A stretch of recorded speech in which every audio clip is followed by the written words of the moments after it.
Good evening and welcome everyone. I call to order the Wednesday, August 2nd, 2023 SFO Airport Community Roundtable meeting at 7:05. We are meeting in hybrid session both in person and at the David G. Chituti Community Room in Melbury and remotely via Zoom.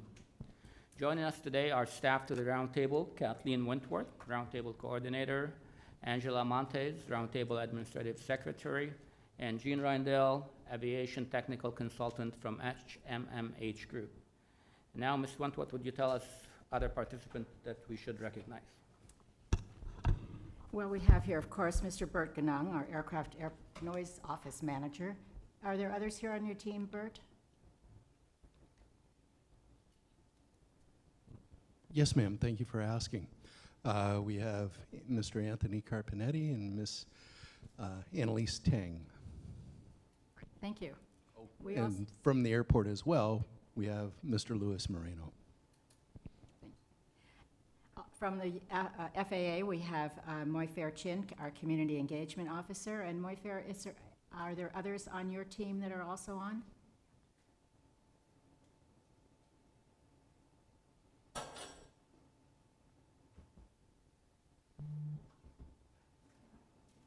Moifer, welcome. And are there others on your team that are here today? Oh, you're muted. Okay. Do you see anyone, Angela? Okay. Others will be joining us. Is there anyone else I failed to recognize? I don't see anyone. Go with that. Okay, thank you, Kathleen, and welcome everyone. As a reminder, tonight's meeting will have a hybrid access with members attending in person and the public welcome to attend in person or remotely. For those attending remotely, we continue to use the enhanced Zoom features, which that means we will periodically screen share the names of the attendees.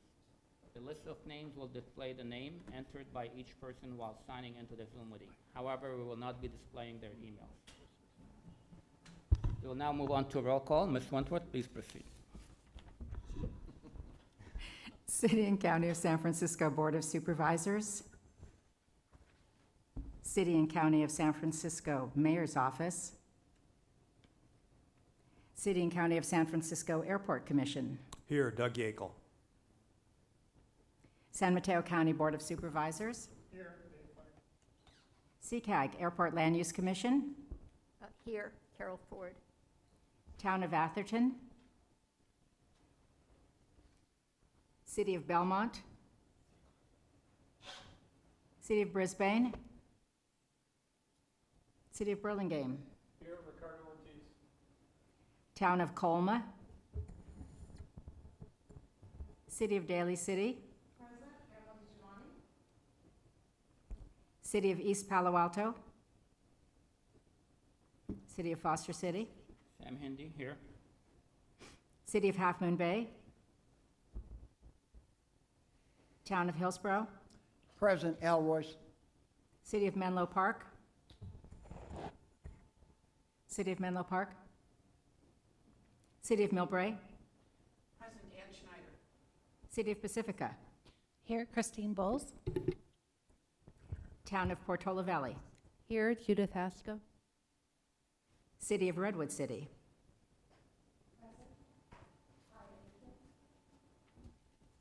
City of San Bruno.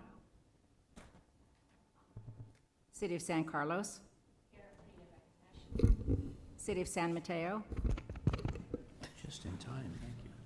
City of South San Francisco. Present, Mark Adiego. Town of Woodside. All gold. Thanks to you.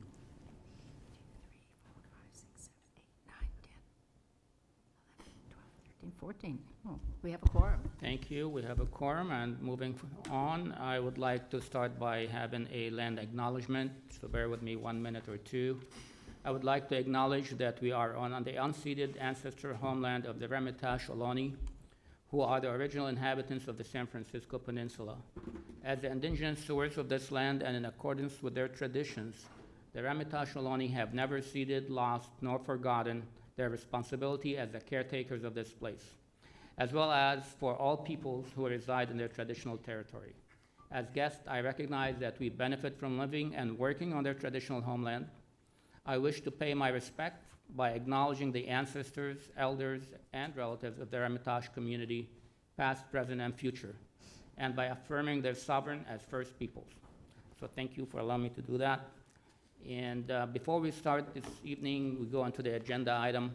I would like to take a moment to discuss the importance of maintaining decorum our board meetings. As board members, it is crucial that we cultivate an environment of professionalism, respect, and open communication. We all come from different backgrounds and hold diverse perspectives, and that is precisely what makes our board so valuable. However, it is essential that we remember to express our opinions and engage in discussions in a respectful and courteous manner. This includes actively listening to others, refraining from interrupting, and being mindful of our body language and tone of voice. Furthermore, let us strive to keep our discussions focused and productive. Personal attacks or derogatory comments have no place in our meeting. It is important that this body gives appropriate information to the members and to the public. In order to do that, we have at every meeting, roundtable meeting, 3 experts.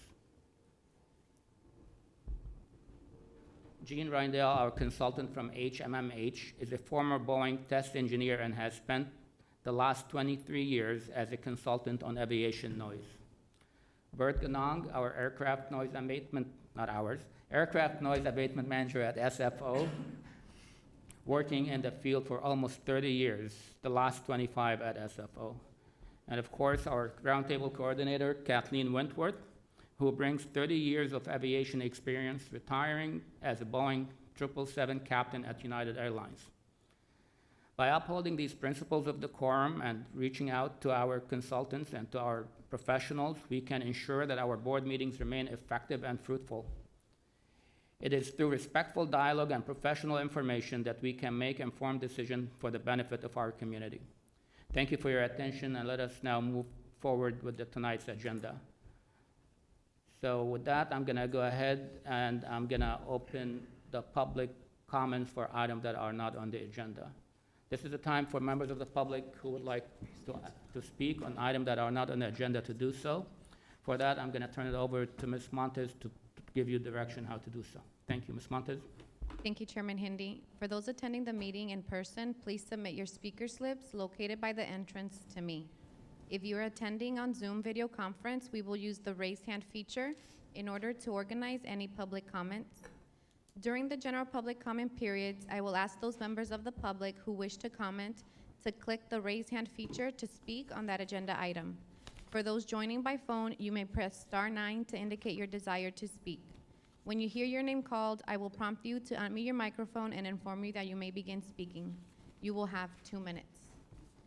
And Chairman, we do have 2 hands raised for items not on the agenda, so I will first call on Darlene Yapley, followed by Mark Scholl. Is GBAS creating more noise or not? Good news, SFO is committed to decommissioning any GBAS approaches that create more noise than non-GBAS approaches. This provides assurance and trust that GBAS will not result in higher noise. This affects many roundtable communities overflown by GBAS and requires robust, transparent, and pertinent noise monitoring and reporting. Good news, the San Francisco Roundtable passed a motion April 6, 22 regarding GBAS innovative approaches. Robust monitoring will continue, and adding criteria that would include both average and single events with reports rendered on regular basis. Not so good news. SFO will report averages and not provide a list of single noise events for GLS approaches compared to other single events. Reporting averages is insufficient to understand if there's a problem or not. You can have an average rainfall below historic norms, but still experience flooding issues. Averages mask problems. I've heard the system used by SFO does not do single event comparisons. SFO can do it outside of the system using Excel.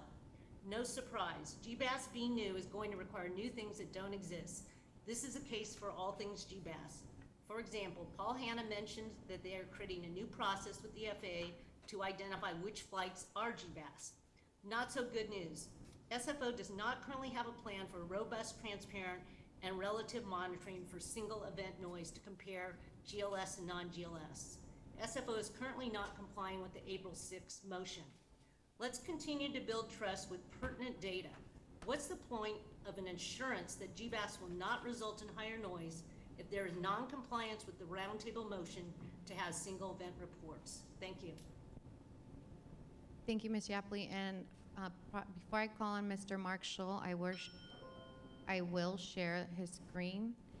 He did submit a slide to be shared with his public comment. Give me 1 second. So, Mr. Scholl, I will notify you when your time is up.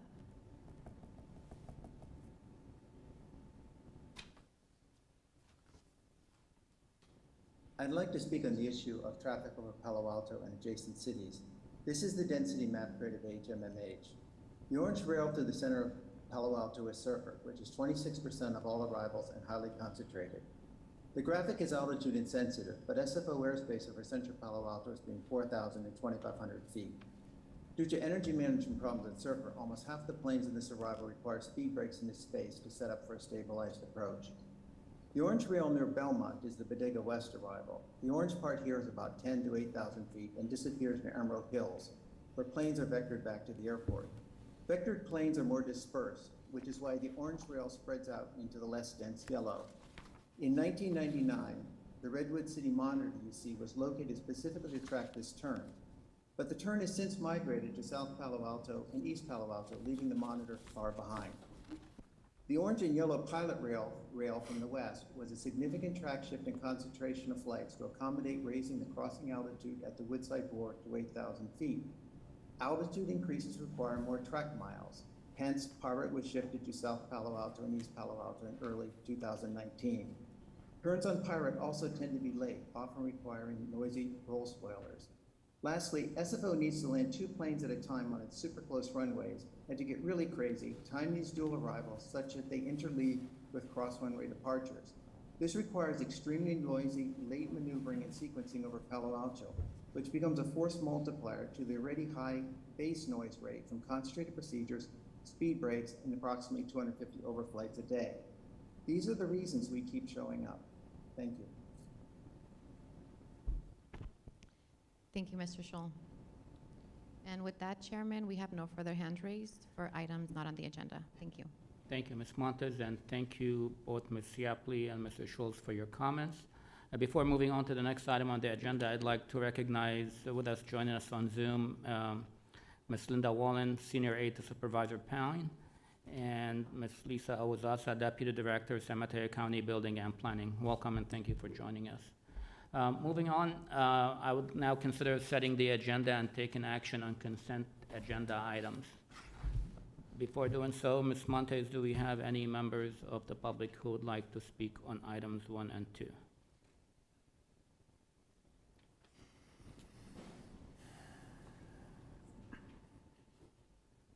Sorry, seeing none, I guess.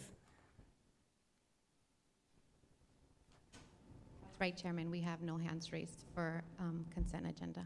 Okay, thank you. With that, I'm going to go ahead and close public comments for items not on the agenda, and for comments on 1 and 2.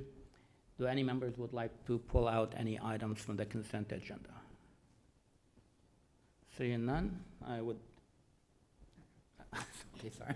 Seeing none, I would entertain a motion to approve the consent agenda. So moved, Mr. Chair. We got a motion by Member Ortiz. Second. Second by Supervisor Pine. Thank you. We got a motion and a second. All those in favor say aye. Aye. Opposed?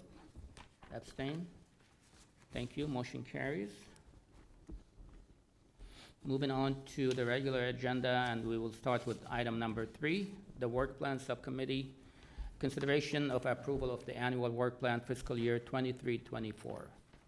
As a reference to you, the Work Plan Subcommittee met on June 27, and attending that meeting was Member Kaya Erkin, Member Terry O'Connell, Vice Chair Arroyce, and Member Ann Schneider.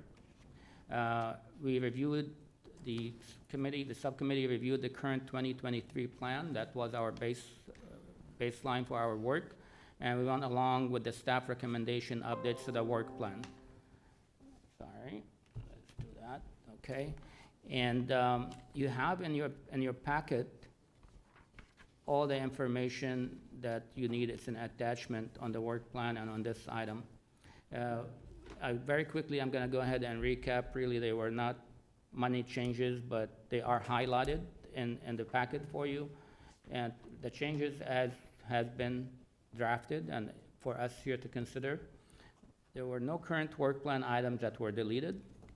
We expanded or added clarifying text to many existing work plan items. 2 work plan items specifically relating to GBAS were moved intact from goal number 3 to goal number 2. We expanded verbiage in goal number 2, item 1, the night hush. We expanded verbiage in goal number 5, item 1, fly quiet program. We added work plan item non-safety vectoring to goal number 2. And then item number 2, which is the flight procedure. We added work plan item alternative development to the 3 roundtable GBAS suggestions to goal number 2, item 7, flight procedure. The recommended plans, like I said, they are in your packet. I hope you had a chance to read them. And this is today, we are seeking the roundtable board approval of that work plan before us. So with that, I'm gonna go ahead before we move on to us. Ask the members, first of all, if we have any questions on the draft work plan, and then I'll open it to public, and then after that, I will come back to the members and take comments on the draft plan. So let's open it up to the members on questions at this point. Does anyone have any questions on the proposed draft plan, work plan? Member Schneider. Thank you, Chair. And I tried to check.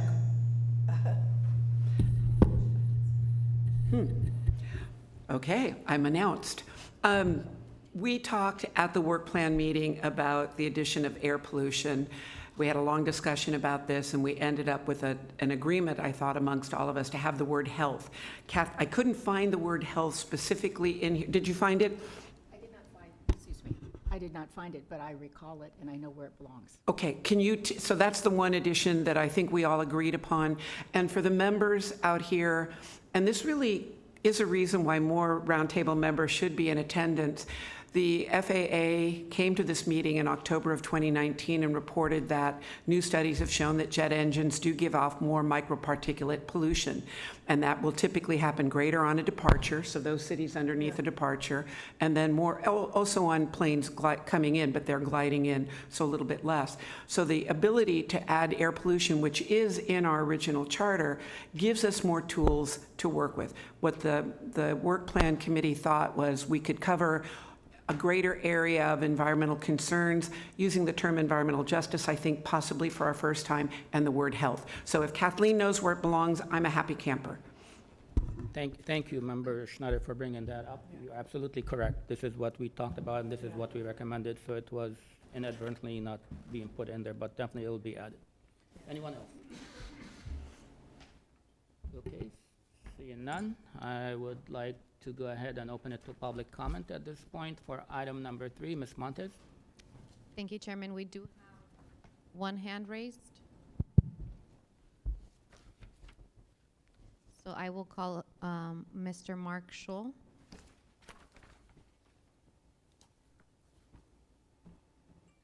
Thank you. Several comments. The congressional briefings and initiatives should be open. We'd really like to see more openness and cooperation going forward in how things are done. Number 2, if opposite direction operations are allowed, the climb out needs to be continuous. Past ODO departures level to 3,000 feet and delay the climb out until over East Menlo Park and East Palo Alto.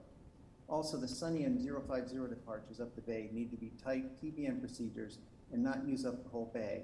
Today, they increase nighttime traffic over the peninsula. Number 3, the PBM-based multiple airport route separation concept is inevitable on the 19th for operational reasons, but I think the roundtable should focus more on pushing Mars for West Flow operations, where it could have a major impact in reducing both arrival and departure noise all day long. Number 4, SFO's GLS has 2 parts. The GBAS segment is just the final approach, while the R&P segment is largely outside the roundtable's territory. The roundtable should not unilaterally propose its preference or approvals on segments outside its border, and the FAA and SFO should make clear demarcations between these 2 segments. Number 5, SFO and the FAA should be briefing all of us on the impact of .308 closely spaced parallel run rate procedures today as they're being implemented on the 19th and in conjunction with their planned use on the 28th. It is clear from industry documents that these will have big impact on SFO, particularly on 28 left. Number 6, in addition to better measurement, I think the roundtable should be looking at active noise cancellation to mitigate low-frequency backblast. This was first proposed by Wiley years ago, and while it may end up a science project, I'm not sure.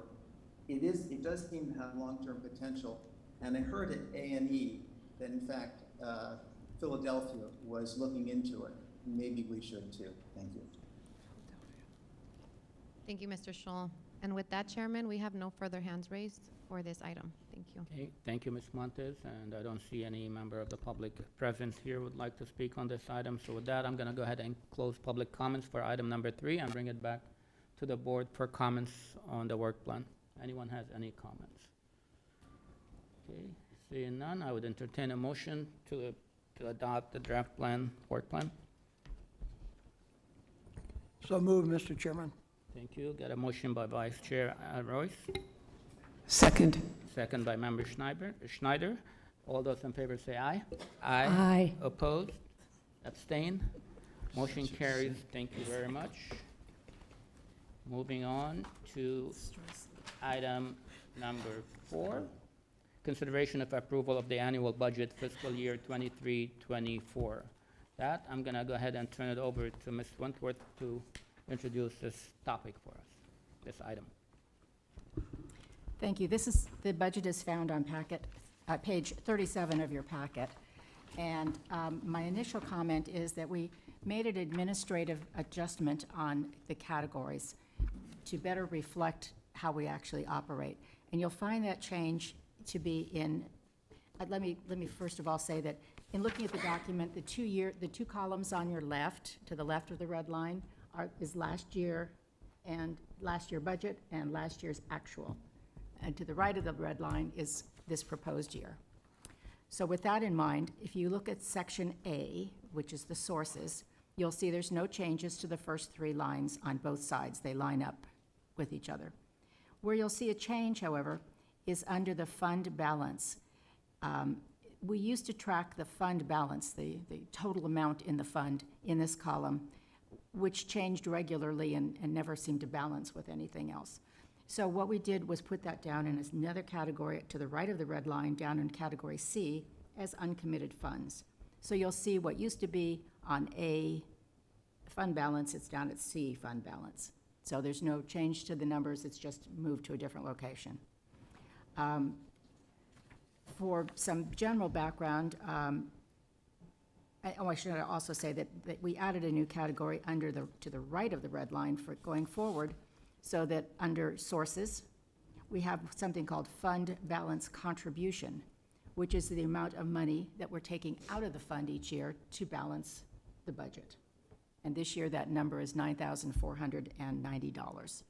So with that transfer from the fund to the sources, we will have a balanced budget with running, but it's at a deficit of $9,490 from actual income versus outgo. That deficit is due to a number of things.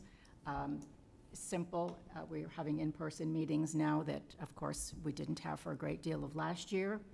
We are having, our biggest budget item is staff costs. And your staff is represented by a fine union who had negotiated cost of living 4%. So that's a chunk on here to start with. We also had, incremental changes in almost all the categories, whether it's postage and printing or whether it's TV expenses and conference attendees. Everything's gone up a little bit. There's no, what else should I tell you? Really, it's very minor increases in most categories. Nothing tremendously bad except for that slight deficit over balance. Questions? Thank you, Ms. Wentworth, and now I'm gonna go ahead and open it for question for members on the budget. Member Ortiz. Thank you, Mr. Chair. Kathleen, I'm sure I'm supposed to know what this is, but I'm going to ask the question anyway. The fund balance budget was 292 versus a 422 actual. Can you tell me what the difference is there? That's why we changed the format going forward, because there's a lot here that just doesn't make sense. Okay, so it just, that was just, okay, thank you. I think I can explain it, but it's, it has to do with starting balancing, using balance. Okay, anyone I'm else? sorry. Member Schneider?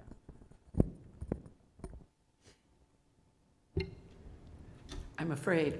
I calculated the Millbrae in-kind for 6 roundtable meetings and 3 ground-based noise meetings. If we just want to plop that in there, it's an in and an out, $1,365. And given now that the work plan meeting seems to rotate with the chair of the working group and ledge rotates with the chair of the ledge group, your cities could consider that. The other thing that so that's point 1. Point 2, at the work plan meeting, we talked about whether we were actually paying for enough staff time. Do you remember? I forgot to bring that up, Member Royce. Did we actually think, I thought we did, talk about maybe needing to move some additional monies or find additional monies for staff? So it's not just that the contracts would go up and your hourlies and fringe would go up, but that are we giving enough money into time? And I don't remember, we didn't set a number, but this is the time to look at that number, isn't it? I don't recall us talking about. Mr. Chair, I do recall we had the conversation that we need to give some thought to whether or not we're adequately staffed, and we should start thinking about that and determining what that needs might be. But we did not include it in this year's budget, my Okay. recollection. Was it something we could bring up at a mid-year budget adjustment?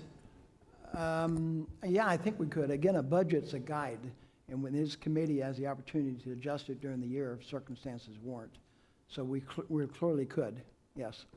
And that is a topic of discussion, I think, that would merit some discussion, because we have been concerned about the incredible strain we put on the resources from the county, particularly Kathleen and Jean, and Kathleen in particular. So we need to give some thought to that.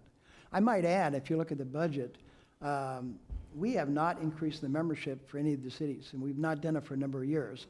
The executive committee did review this budget and concluded that whether or not we should, this is probably not the appropriate year. A number of these cities are still, struggling with trying to come out of the pandemic. If you read the newspaper, you see some cities have more problems than others because of the reliance on revenue that has not come back. So we've kept the membership dues the same, and the contribution from the airport stayed the same. But if we were going to increase, and even with that, we are running a deficit of $9,600, which is why we're deepening in our reserve. That's that fund balance contribution. So if we were going to ask for additional resources, we need to give some thought about how we pay for it. So that process should occur, but it's not in this budget. And I can't remember if we put it in the work plan. Yeah, if I may, it wasn't a discussion like to be added in the budget. I think we discussed whether we eventually need to put more resources and to provide staff additional help and bring more resources, basically, so we're not straining our staff. And I think we kind of agreed to look into that collectively, right? And this is something definitely has to be talked about, but as you know, this budget is something that could anytime be amended as needed, especially if we get an initiative or we get something that we need definitely to put resources into. And that's why we will definitely do that. I mean, what we need to get accomplished, need more resources, we're gonna come back to the board and say, okay, this is what we have and this is what it's gonna require, and get everybody's input and decision on it. So I appreciate you raising that up. Okay, remember, Well, I can, I was just going to add, not much, but I was there and it was an hour meeting, and we spent almost the entire hour on the work plan. And I didn't have the luxury of staying longer than an hour, so I didn't hear any of the budget. I don't know if you went longer than an hour and discussed the budget, or if the budget wasn't really discussed that much. But I participated in the work plan discussion, but was unable to participate in the budget. We didn't discuss it too much. No, thank you. It wasn't a meeting about the budget, and therefore we really did not discuss the budget. We alluded to the fact that if we need resources, like Member Schneider had said, can we bring more staff resources to us? But we were not discussing the budget, and this budget was discussed on the executive committee level, and bringing back to you, it was really worked with staff mostly, but we discussed it at the executive committee, and we're bringing it back to the entire board to have a discussion and approve it. But no, thank you, we did not. That meeting was not about the budget. Member Bowles. Could you just explain how the Airport Commission's funding might change over time? Is that something that is reviewed every few years, or just as we see need? Yes, it is. We are under a 4-year contract with the airport, which expires in June of next year. And it'll be up for discussion before then.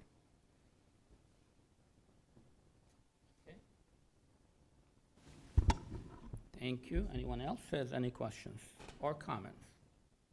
Okay, seeing none, I'm gonna go ahead and open it to public. With that, we're gonna move to Ms. Montes for public comments on item number 4.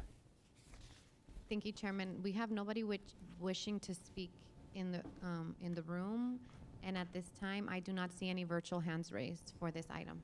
Thank you, Ms. Montes. I'm gonna go ahead and close public comments for item number 4 and bring it back to the board. I will entertain a motion to approve the budget as presented. So moved. Thank you, Member Ford, and seconded by Member Ortiz. All those in favor say aye. Aye. Opposed?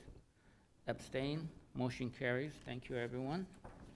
Moving on to item number 5 on our regular agenda, consideration of approval legislative subcommittee letter to select members of Congress and FAA regarding FAA reauthorization. With that, this item, I'm going to go ahead and hand on the baton to Vice Chair Royce to present that. Thank you, Mr. Chairman. I would direct your attention to the exhibit. It's on page 38 in your packet. That is the draft letter that we will be asking for approval of tonight after consideration by this committee in any comments you make or any edits you might make. Let me just set the stage a little bit to my way of a background. The Legislative Subcommittee has been reviewing this and working on this. This letter came out of the last meeting that we had, which was July 20th, which ironically I think was the date the House version of the FAA reauthorization passed. It is now in the Senate, and the Senate all took a recess, I think, today. They're not coming back at the end of the month, so there'll be no action from the Senate for at least another 30 days. But as a way of background, this is an authorization for the FAA by Congress. It occurs typically every 5 years, although Congress has the right to make it a 1-year or a 10-year if they'll so choose, and typically they've done 5 years. 5 years being a time period that provides some continuity and stability for the FAA as they implement their programs and their plans and their funding and their staffing, and also provides some certainty both the public and the airports and the aviation industry. The last time it was renewed, it was in 2018. And the 2018 authorization expires on 9/30/2023. The bill that passed the House and the bill that's being considered in the Senate would extend it for another 5 years. It will not get passed by 9/30, I'm pretty sure of that. But they typically adopt continuing resolutions, and they continued on for a period of time. In fact, I was looking, for way back when I was looking at some history today, in 2012, they extended it to continuing resolutions 23 times. It took almost 5 years to pass the bill. So this is not something new, so you could say it's almost a normalcy. But during this period of time, the FAA reauthorization really does a couple of things. It provides reauthorization for the funding of the FAA, and also provides direction and counsel in areas that the public or the Congress wish the FAA to focus on during that 5-year time period. So it does provide some guidance to it. It is not limited to aviation matters. So you see a lot of amendments to this bill that has nothing to do with aviation. And so while you see a letter here that's 4 or 5 pages, that's the tip of the iceberg. I want to commend the people that worked through this, Kathleen and Jean and members of the public, because there's an awful lot of material in there some of which is germane, much of it isn't. But we have gone through the legislative subcommittee with the assistance of our consultants and with Kathleen, have gone through those bills, and we've come on, identified the areas that we specifically want to note, and some areas that we are not included, that we would like to have the House and Senate take up, the Senate take up in their consideration, and the House take up when it goes to joint committee for resolution. And that's what this letter encompasses.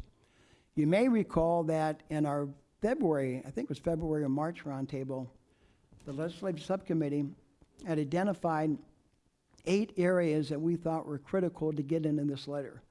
And we've gone through, and those 8 areas are noted in this letter, and I'll note them as we go through it. But that was based on roundtable feedback. So just want to assure you that the feedback we got in the February roundtable meeting has been incorporated in this letter. So with that, let me get into the letter here. The letter is addressed to the chairs of these respective committees in the House and the Senate for their consideration, and a copy of the same letter will also go to the FAA. The first page is just the introduction of who we are and what we do. This language is similar to the letters we've had, the language we've used in the other letters. So nothing's new there with one exception. On the 3rd paragraph, we did add a sentence to re-emphasize that sleep interruption does affect the health and is a concern for both adults and children. That's the only change to the normal introduction we've had on those letters. The second paragraph the second section really thanks the House of Representatives for the work they're doing on this. And we also make note that while we're not commenting on the Senate bill because it was just introduced and is under consideration, we are urging the Senate to include those provisions of the House bill that are listed in this letter. If the Senate does have provisions that we think are materially different, we will come back and ask this roundtable for a separate consideration of a separate letter. Okay, so this letter is really dealing with the House provisions only. The 3rd paragraph, I just want to note that we did want to support, first and foremost, robust funding at the FAA. That's critical to the safety of our travel, to this country's well-being, and so we did want to make sure that we were on record supporting robust funding at the FAA, especially in the areas dealing with remediation of noise and health.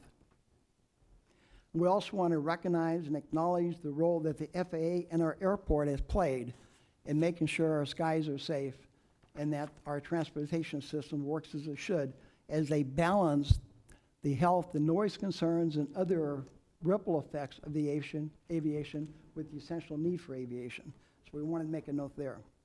The meat of the letter is in the rest of the letter on page 2 of the packet, and that is the sections, the amendments being proposed by members of Congress, and then recommendations that we're making that are not being included in the recommendations or in the sections.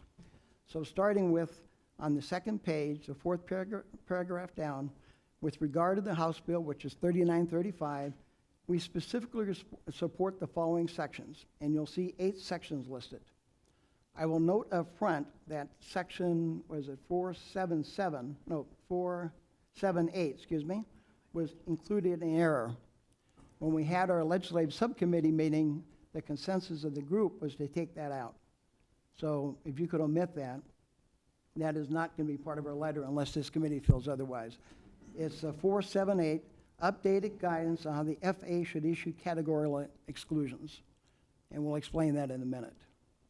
But the other 7 sections, 476, 477, 482, 481, 483, 44, and 45, we are recommending support for those sections. I'm going to take a minute now and ask Kathleen, because she's our expert on this, and Jean, if they could just briefly summarize what each of those 7 sections are. So section 476 seeks to review and revise part 150 and to include part 161 to review for policy and standards and seek community input. If Jean doesn't mind doing, just to say briefly what 150 and 161 do. Sure. So briefly, 150 is the federal regulation under Title 14 of the Code of Federal Regulations to address noise and land use compatibility around airports. It's really a land use compatibility program to, that SFO is participating in. That's how they're getting the federal funds for the sound installations programs that they're doing, and things like that.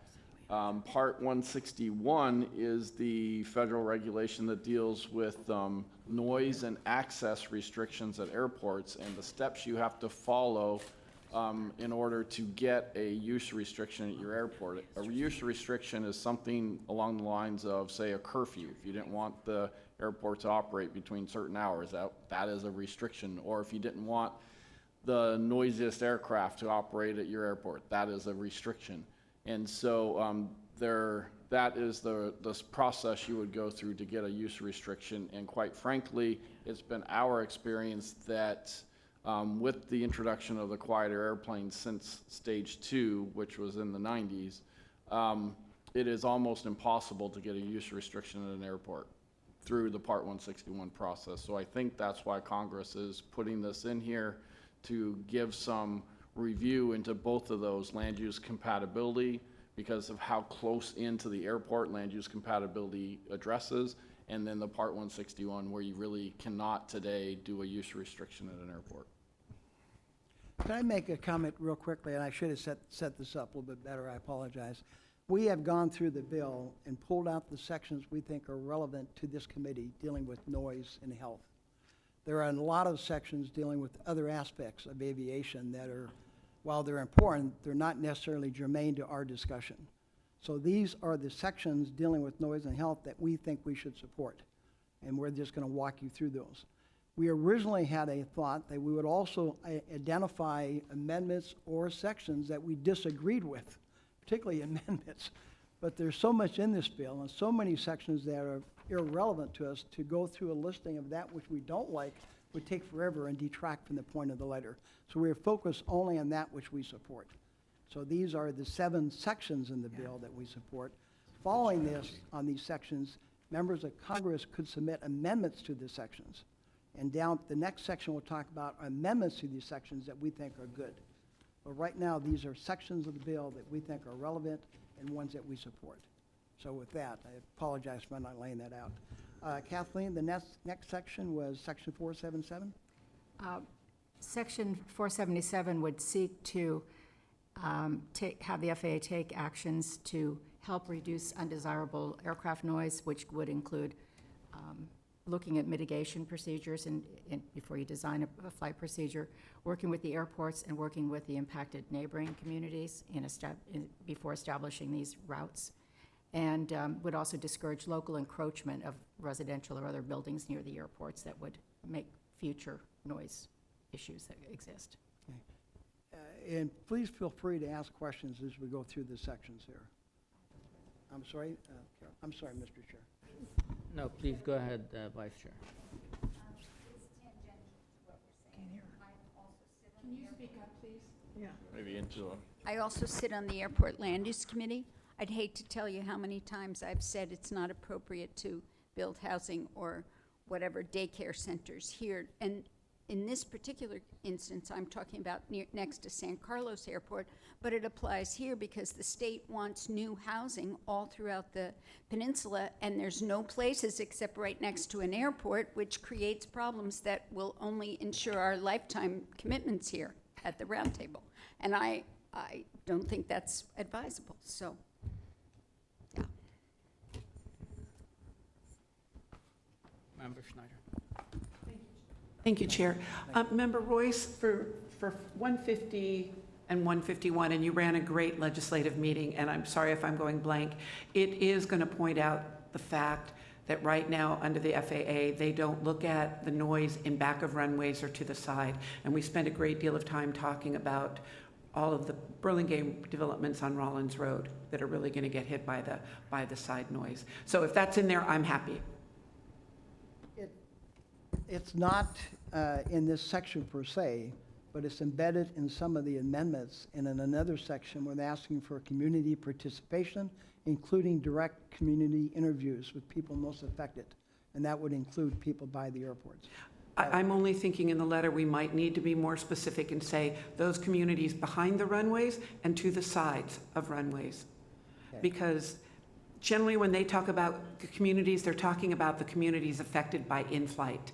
So we're left out. Okay. So if we could just be a little more, let's be in their face. Thank you. I just should point out that what I was reading from was not reading our letter. I was reading the proposed, the amendment that's been added into the bill. So we can't change that language. We can only, we're just saying that we approve of this language as far as it goes. It's Yeah. none of these bills, as we all know, you know, what do they say about making laws is make like watching a sausage? You know, none of these bills is absolutely the bill you and I would write. You know, it's not a perfect one, and there's a lot of room for improvement, but the question at the end of the day, when I read each one of these, does this better our position? Does this give us some information we don't have? Does it help us a little bit? Then I support it. Okay. Gene, you had a comment? Yeah, I just wanted to point out that, to make it clear, that Part 150 sets standards for land use compatibility, which is currently 65 decibels using the day-night average sound level. And so that sets us, all land uses are considered compatible outside of the 65 DNL. And in California, not only do you have Part 150, you also have Part 161, and together, I mean, not Part 161, you have Title 21, sorry, strike Part 161. In California, you have Title 21, which is the airport noise standards, and in there, they also say that land uses are compatible outside of the 65 CNEL. So to just say that it doesn't take into effect behind start of takeoff roll or sideline to that, it does, it's just that that contour does not extend into those areas. So. Okay. I would add, I think, is that with respect to the sections and the amendments, they're already sort of locked in, we support or don't support. But Category 3 does provide us an opportunity to add anything we want to add. So notice there's 10 items we listed that we wanted to add. So if the committee, if the roundtable felt strongly enough about a particular language, a particular issue, or they want to include additional language, it might come in that section. Probably not these two sections. If I'm reading that right, Kathleen, Jean, you can correct me. But okay, thank you, Ann. I appreciate that, and I understand your concern. The next category was 478, which we're taking out. But Kathleen, you want to expand on that a little bit? Oh, sure.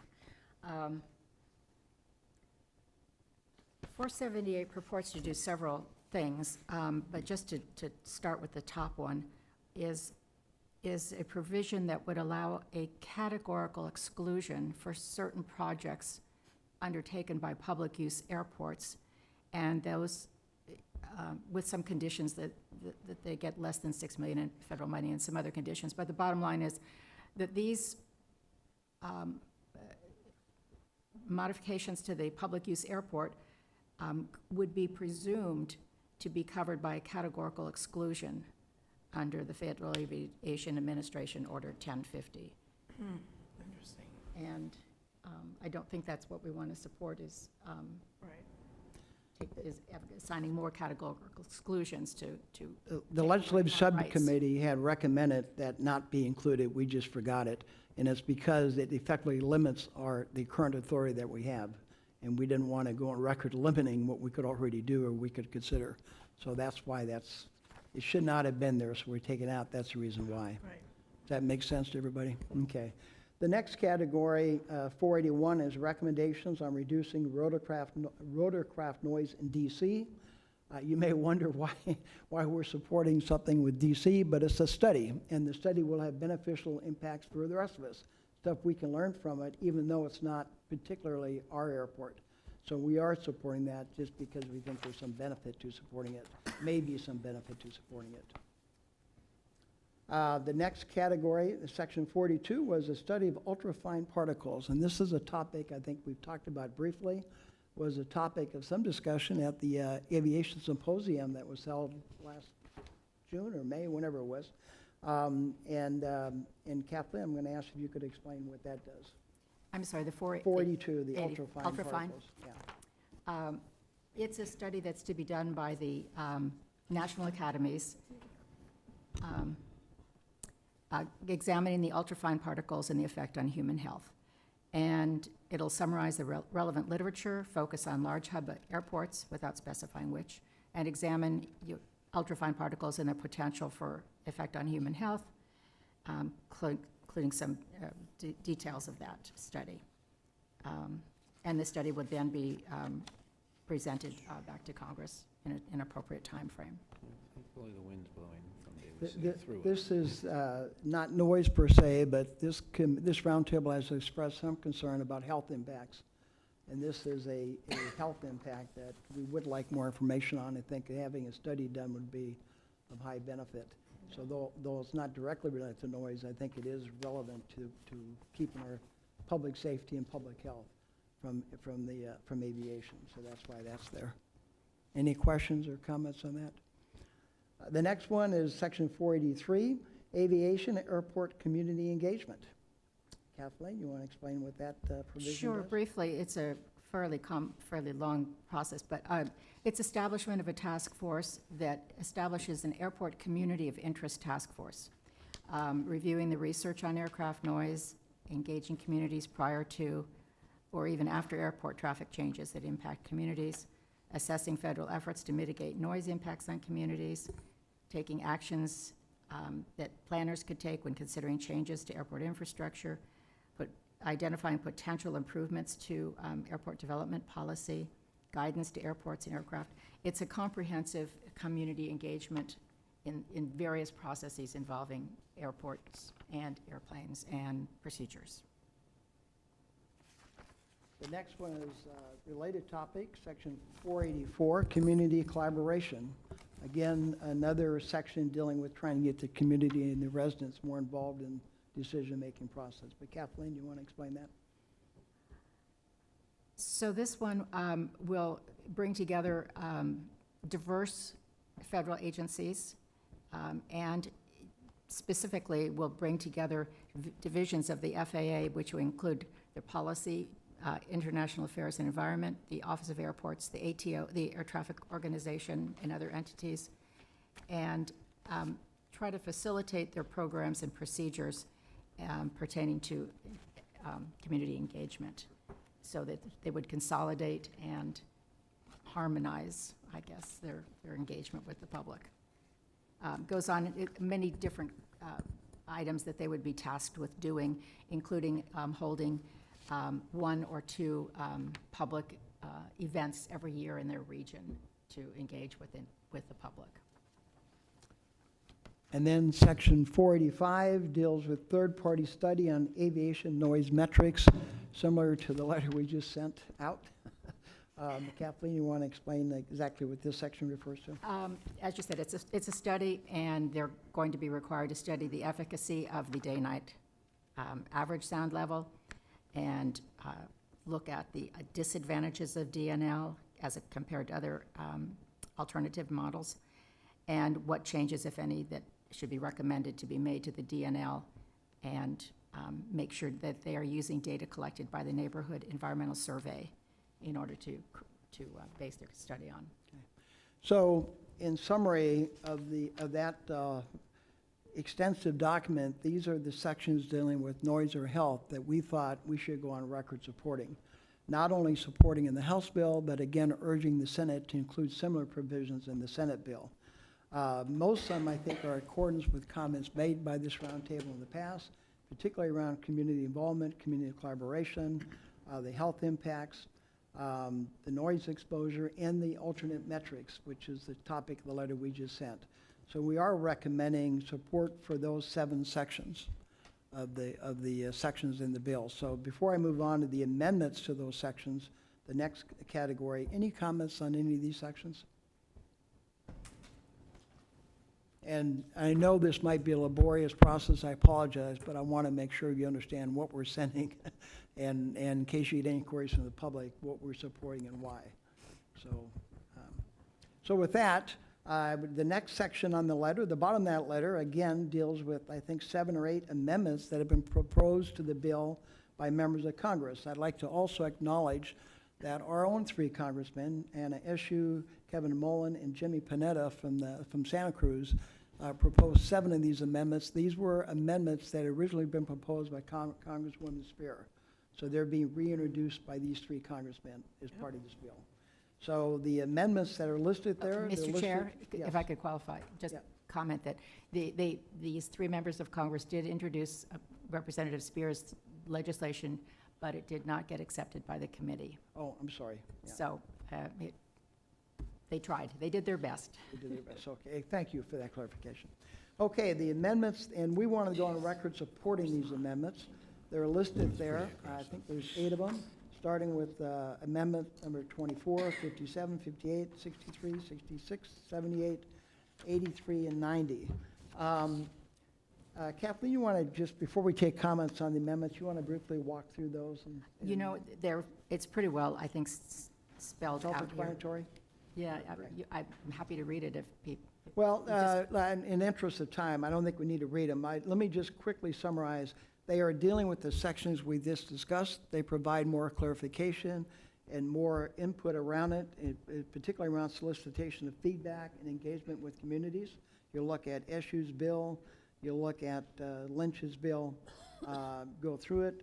You look at item number 66, directly interview impacted residents. And they're effectively an expansion of those sections that we already talked about. These are the amendments that we reviewed and thought were worthy of our support, and they're consistent with the 8 items we had listed back in our February or March roundtable meeting. So I'll give you a moment to read through them and scan them if you haven't already, but are there any questions or comments on any of those? Al, if I could, just add a Question? comment. So the sections at the bottom that were mentioned, 24, 57, 58, and so on, those are verbatim what's in the bill. That's why Kathleen, I think, chose not to go into more detail, because that's all the detail there is. Whereas the ones up above, there was a lot more detail that was not presented. So I wanted to Gotcha. make sure that you understood that. Gotcha. Okay, if there are no questions or comments or objections to those, let's move to the next category. And the last category, which is on page 40, this was a section that we wanted to add to deal with items that we thought were of relevance and importance based on feedback that we've heard from this roundtable in the past, or from the public, or from the legislative subcommittee. They're not necessarily in the bill per se, and they're not in any of the amendments, but we thought they were important. There's 10 of them that we've identified. The first one might be the most important. It's one we've talked about in the past.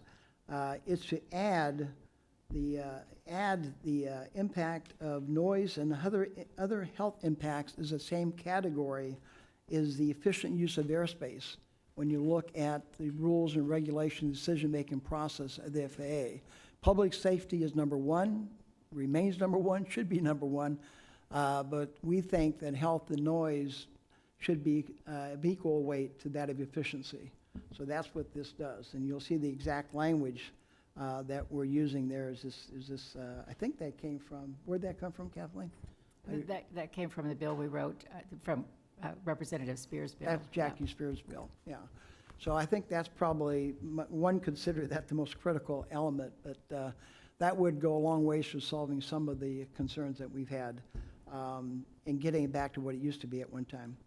The second category, number 2, this is including. Vice Chair. I'm sorry. It's okay, I'm sorry to interrupt you, but on this number 1, the section 40103B1 of Title 49, this is so important for all of us here at the round table. In the past, we had many instances where we were talking and then engaging with the FAA, and always this was a problem. It's just they are tasked with safety, which we all agree and we understand.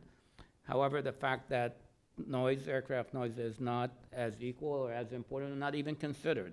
Not that they don't want to, but they're not authorized by Congress to do so. So this is a very important and critical, and in my humble opinion, if that is approved, that will be pivotal to the way our working relationship with the FAA will be, because now the FAA is being told by Congress, no, you have to consider this on equal footing, and therefore that will be able to engage in a more meaningful way, and the FAA will be able to respond to those as a priority after safety.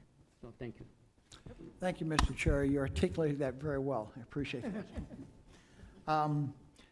The second one that we've listed effectively allows the Part 161 criteria to consider health and other impacts to residents, including residents outside of the 65 contours that we currently have, and the decision-making and criteria and standard-making. So we're effectively expanding that. And I think a lot of the public have advocated for that as well. The third category is where the direction given to the FAA to allow some discretion for airport directors, that's SFO airport, to grant incentives to airlines willing to request and implement voluntary nighttime noise abatement procedures. So we're adding flexibility to the airport. I'm not sure they want it or not. But rather than mandating, because we've had not a whole lot of luck with that, that's a long process, maybe there's some way that we can do some voluntary incentive programs that might encourage some activity. That's what the third category recommendation is. The fourth is, again, allow FAA to include community impacts in implementing new or modified flight procedures. Use of non-safety flight vectoring. You don't have to ask Kathleen exactly how that works. She's explained it to me 3 times. I still don't understand that. Or other flight path changes. But again, we want more community involvement on those particular topics. The fifth recommendation is the modified direction given to the FAA to allow them to measure, report, and use alternate metrics such as C weighting and above to better reflect the impacts of noise to the community. Again, we're trying to move away from a process that has been criticized as not actually measuring the impact on actual residents to one that would, and allow them to include that in the reporting. Item number 6, modified direction given to the FAA and to accord with the results of the neighborhood environmental study showing high-end noise at much lower dB levels to allow increased access to insulation and other noise mitigation measures for residences and schools outside of the 65 DNL, CNL levels. So again, greater flexibility, trying to incorporate the NES study and allowing more insulation even if you're outside the contours. The recommendation. Number 7, modified direction given to FAA regarding recognition, measurement, and mitigation of aircraft source, ground-based low-frequency noise, and its health impacts. And Ann, this may be, if you want to modify some of the language, just might where it might be. That's fine? Okay. I think you captured it perfectly. Thank you, all of you. The 8th recommendation is modified direction given to protect the public from evolving technologies such as supersonic aircraft, urban air mobility, advanced air mobility, flying cars, and other operations. Again, this is the new wave. It's coming pretty rapidly and pretty fast, and we want to make sure that there's thought given by the FAA with respect to any harm that might be given to the public, that they include that in their decision process. And that is directed. They have the authority to do so. The next one is modified direction regarding the need to fully consider impacts to marginal communities and disproportionately impacted communities. Again, this has been a topic of discussion with this roundtable. We've included in our recommendations. And last, this is one we added based on some feedback from residents and from the legislative subcommittee. Modified the direction given to the FAA to recognize that every airport is different, including San Francisco, which has unique characteristics, which should be considered by the FAA in determining the most appropriate decision-making metrics to use.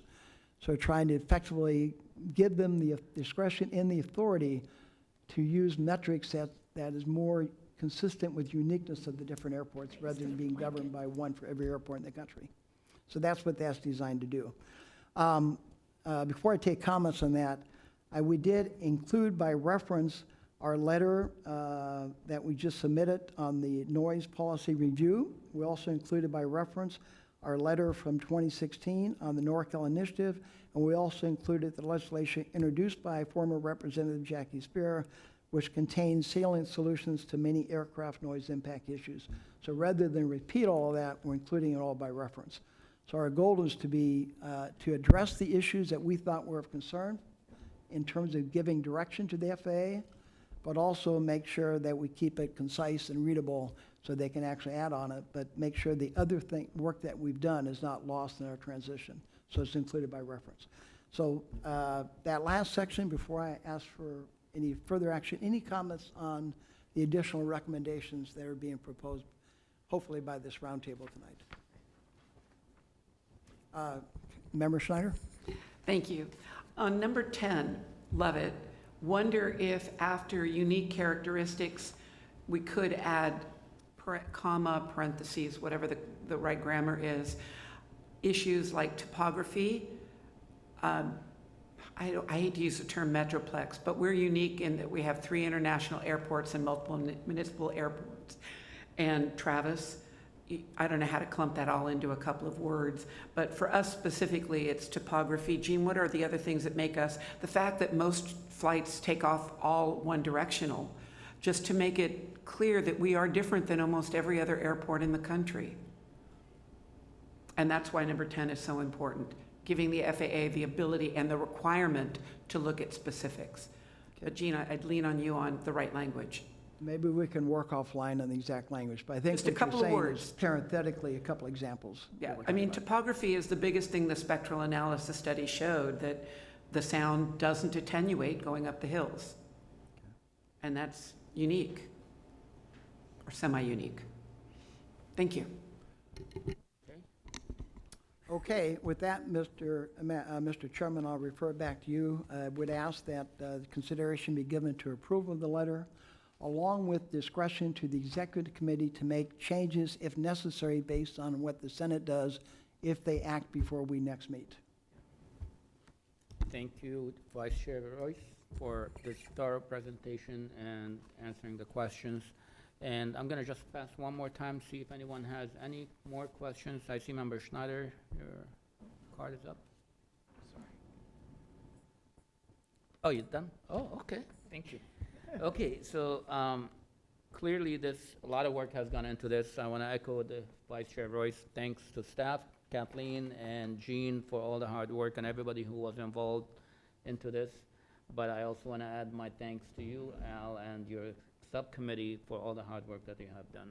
We really appreciate it. This is very important and critical, and you spend a lot of time along with the committee members to get this done. We really appreciate all the hard work that you have done. Thank you. Thank you. I don't see any more comments or questions from our membership, so I'm going to go ahead and turn this over to public. And with that, we're going to go to Ms. Montes to introduce any members of the public. Thank you, Chairman. We do have one virtual hand raised from Ms. Darlene Yapley. A very big thank you to the Legislative Committee. This is a very comprehensive effort, and I know you've spent quite a bit of time and did a lot of listening, and I really appreciate it.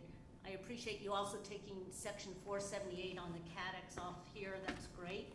There's one minor typo on the Meng 63 amendment. It's Section 476, because it's the Part 150, just a minor typo. But my one question, and please don't take this as overwhelming the fact that I'm very positive about everything you've done.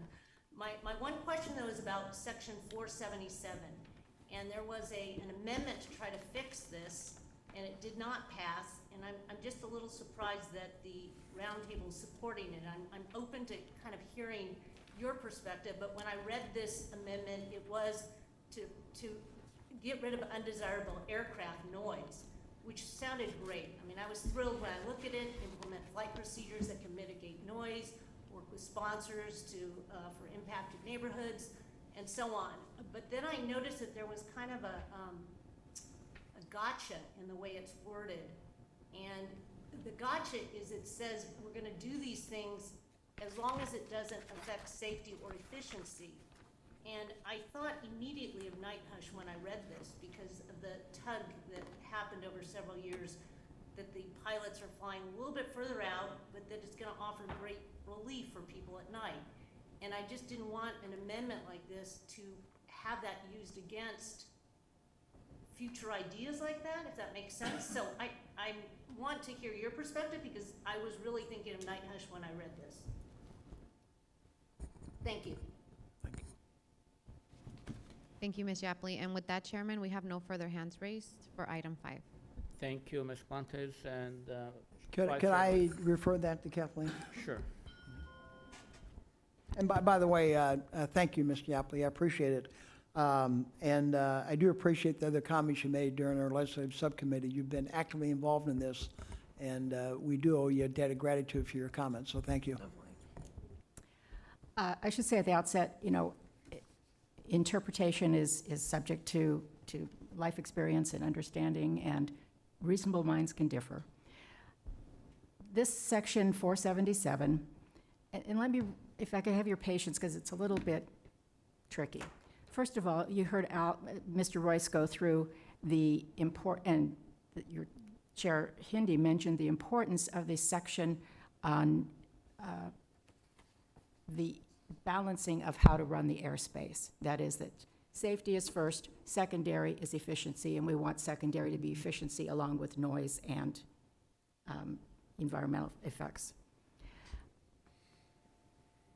What the 477 does is outline some great things. And the author of this amendment, maybe not the best drafter in the world, added a parenthetical comment. And I appreciate just letting me read this first paragraph to you to make some sense. In implementing or revising a flight procedure, the administrator shall seek to take the following actions. And they list all these good actions.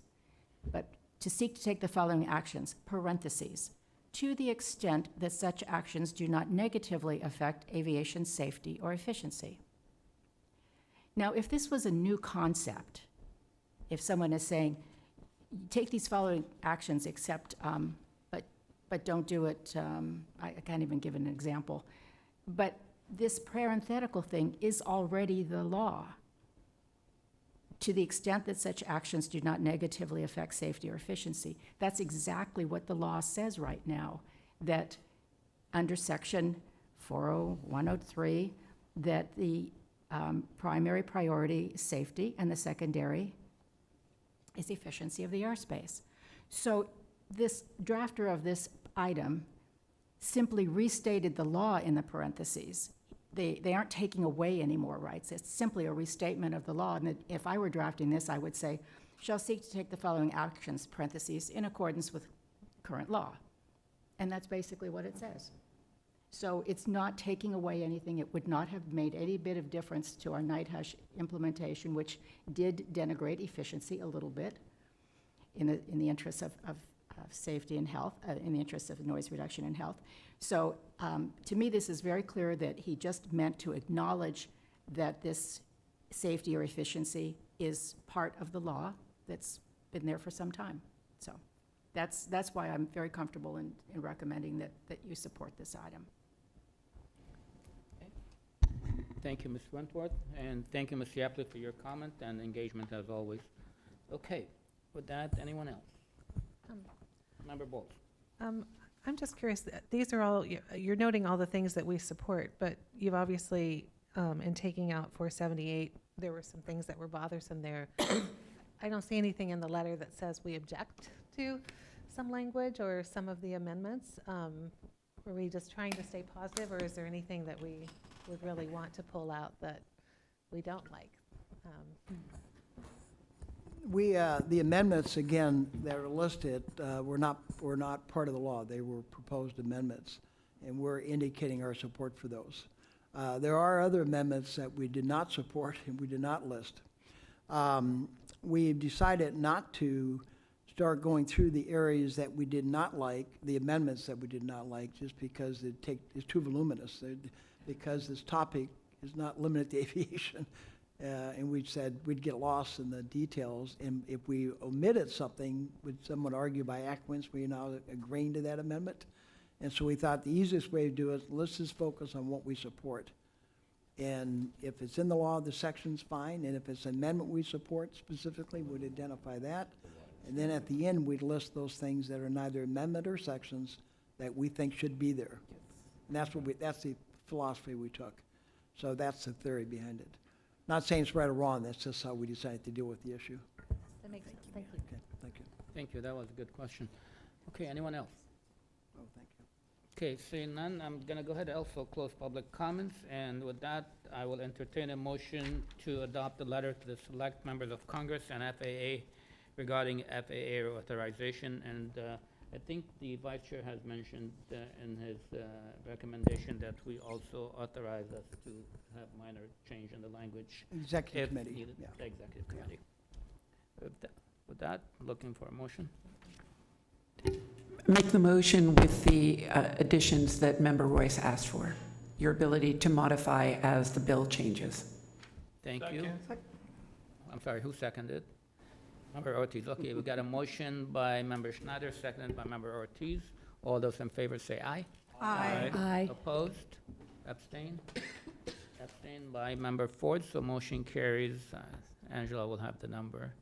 And let me thank the Roundtable for bearing with us as we explain these letters. It's always hard to try to edit a letter in a large group, so I appreciate your patience and your participation. Thank you. Thank you, Chair. Your motion passes 13-1. Thank you. Okay, so again, thank you, Vice Chair Royce, and everybody who worked on this tirelessly. It's really important. We appreciate you. Okay. Moving on, item number 6, presentations, and we will start with the chairman update. First item is the FPPC. I don't have any updates for you from our county attorney. No. However, this is about the conflict of interest code, as you are aware. Reports will not be due until we get notification from FPPC, so nothing to worry about. But as soon as we get any updates from the county legal, we will definitely pass that over to you and let you know. Member Schneider, I see something. I'm sorry, Chair, it's for the last issue. We had talked at the Legislative Committee to include sending the letter to the entire Fly Quiet caucus, and I didn't see them listed here. They should be listed. Let me look at the SFO letter. Commissioners, Board of Soups. If you've done it, maybe I missed it, but We'll just make so sure that they that are. doesn't get lost. They are. They're there.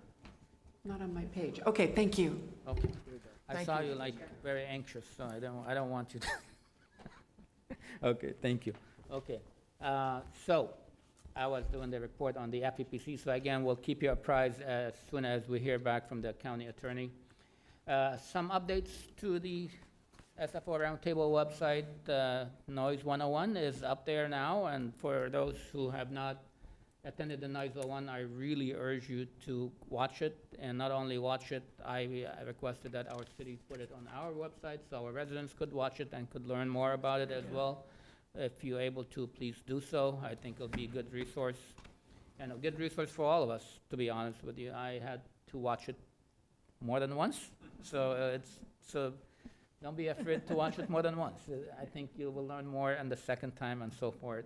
But thank you to everyone who was involved in this. Kathleen, Angela, I know you worked so tirelessly and hard on this. Thank you again.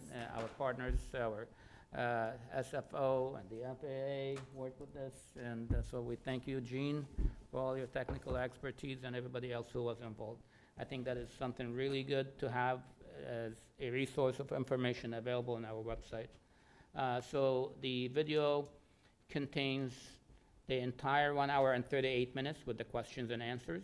It also includes each of the individual videos from the roundtable, the video from SFO, FAA, and HMMH as well. It also includes an additional video from the FAA Environmental and Energy Office. And again, highly recommend it. Okay. The roundtable comments to the FAA noise policy review, they got uploaded to the SFO roundtable website as well. If you want to go to the home tab, special reports, and you'll find the FAA noise policy review.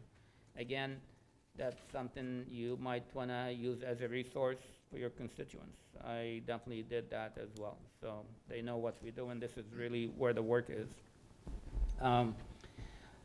One more item here for you on the kind of noise 101, if you will, kind of segue into it, the TRACON tour.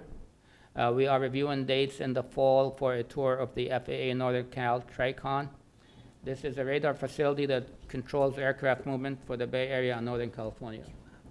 The facility is located just east of Sacramento, near Mather Air Force Base, and we would provide Roundtable member transportation on a chartered bus. If you are interested in attending, and I suggest each one of you do attend, and I will be there with you, it would be important. Also, before attending the TRACON tour, it's really highly recommended that you watch the 101 noise video so you kind of get the perspective and you're not lost when you get to the TRACON. A lot of good information in 101 will make that visit more productive and more, worthy of your time. Otherwise, you're gonna I wish I did before. Okay.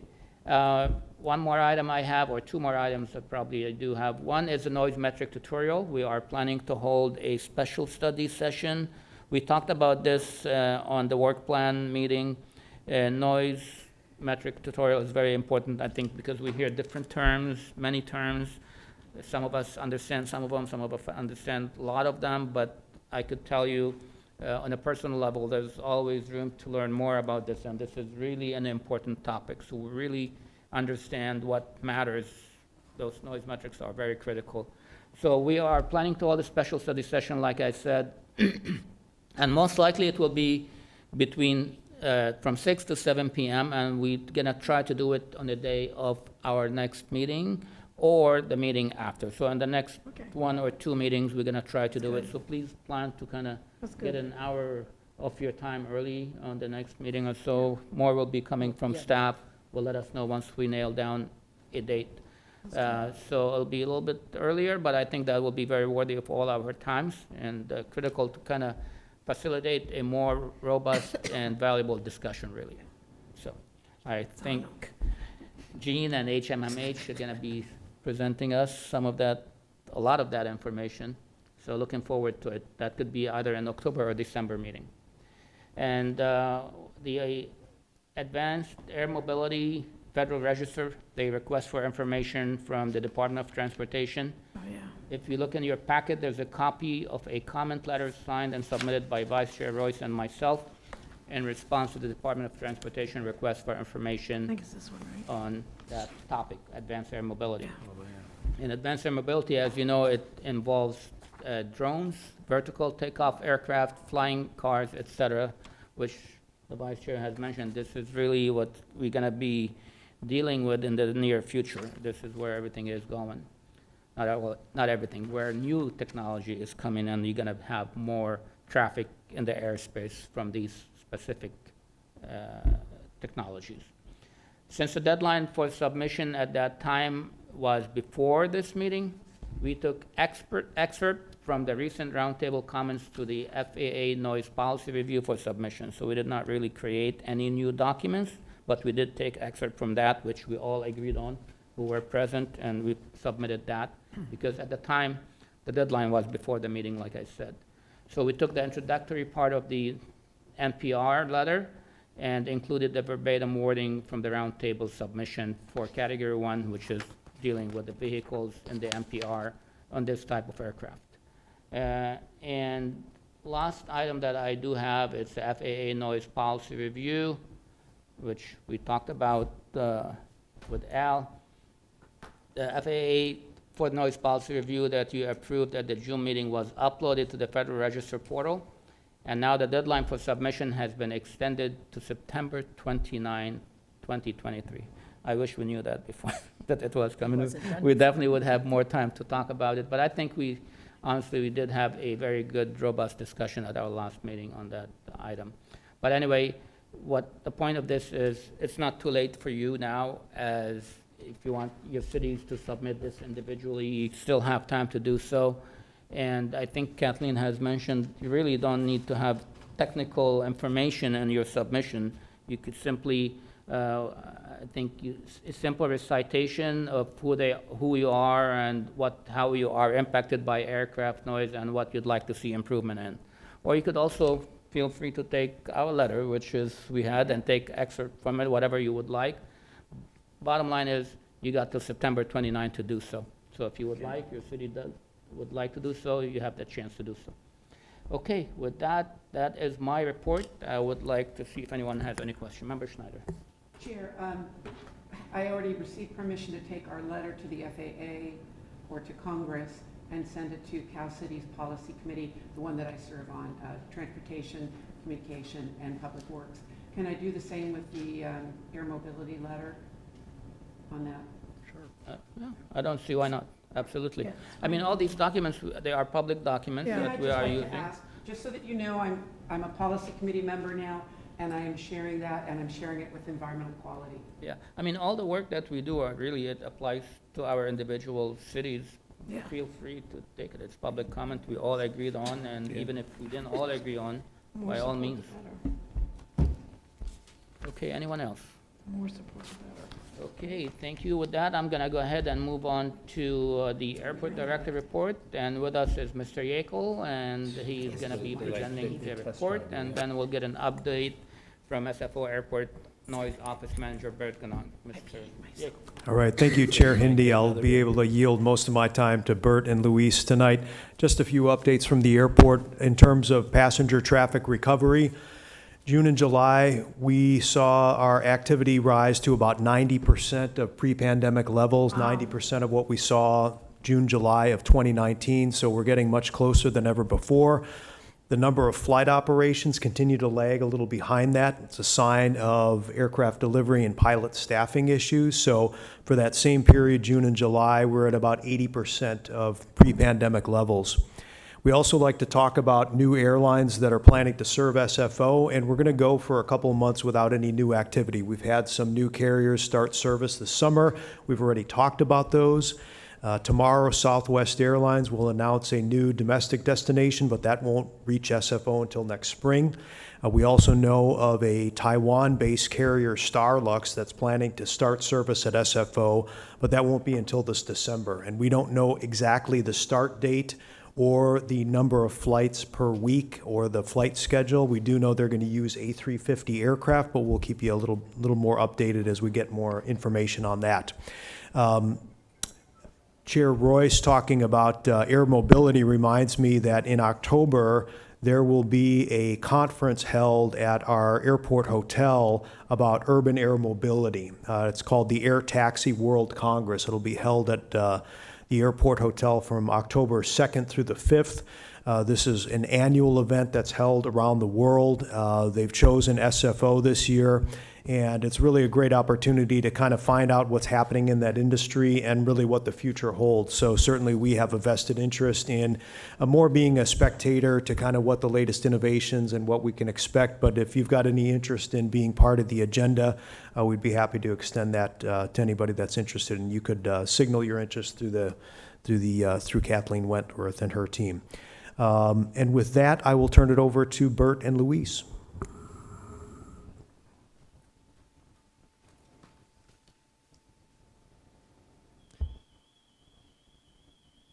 Thank you, Doug. Appreciate the handoff there. And let's go ahead and get the PowerPoint up and running. There we go. So, wanted just to go over a few of our task items that we're updating tonight. The roundtable question follow-up category is something that I'm going to put in there if we get a direct question from anyone. We did in the April meeting, I did answer it to the individual, but was asked to bring it back to the roundtable. And very simply, Daly City was noting that, the representative was noting that they weren't properly being counted in the noise reports for their airport director's report. And we investigated into that for a very simple problem, but it is being rectified at this time with zip code. So it calls on zip code, not city name. And so most of you are well aware that zip codes do not follow city boundaries. They can go over both and include multiple cities. Excuse me, Mr. So we're Ganong. getting that fixed. Was that Colma or was it Daly City? The request, was it for Colma or Daly City? Sorry, it was Colma. You're correct. My apology. Thank you. Thank you. And so we're in the process of rectifying that. The noise office has been updated recently. We got the GBAS questions and answers updated. The GBS concepts, the community flight procedure packets are all posted, and we're asking that you continue to submit your concept procedures and questions to the SFO GBAS at flysfo.com. Our June director's report, I hope most of you noticed this, we added the and above metric, and I'm going to jump over to that page really quick, or half page of that. Just for a real quick jump through on how to read it, I'm going to run through the NMT1 under NPD, noise, power, distance. We have both NPD and a NEM for this.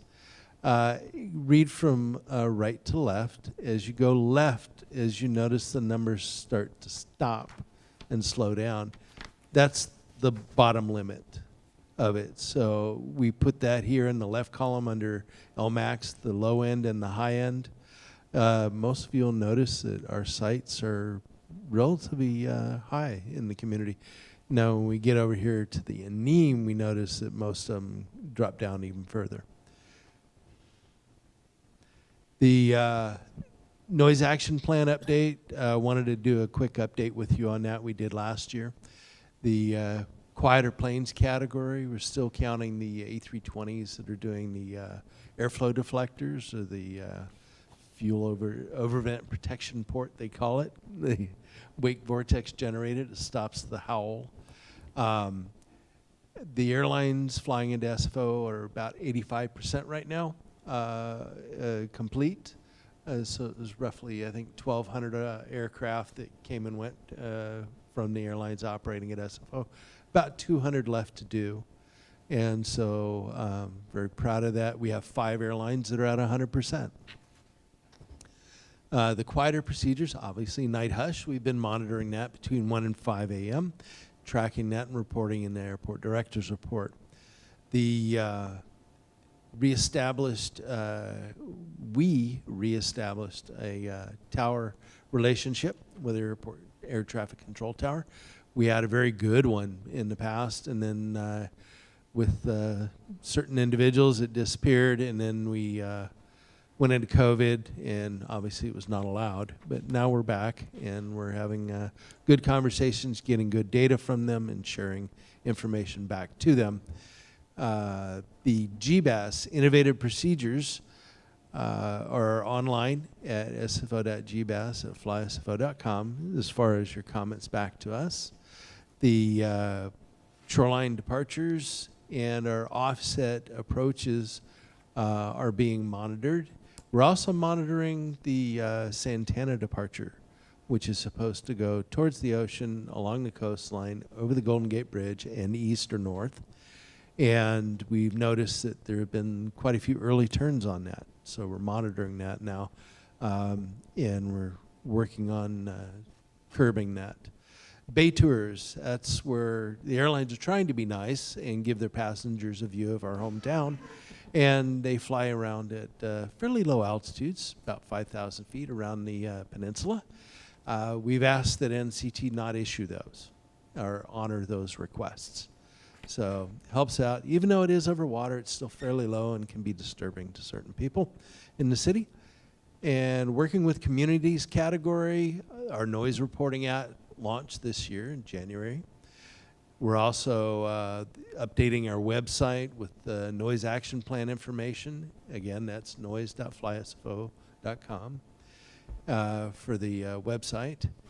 The upgraded noise monitor reporting, obviously we added a NEM to it last year, and this year we just rolled out our in above or number above so that you can see that. And the land use planning and noise installation program page has really grown. I wanted to jump over to our night hush tracking for, oops, not April, May, it's June and July. Didn't change my titles here on the header. So I do have the information for June and July for us. The Oakland candles in June were 5. July we had 7.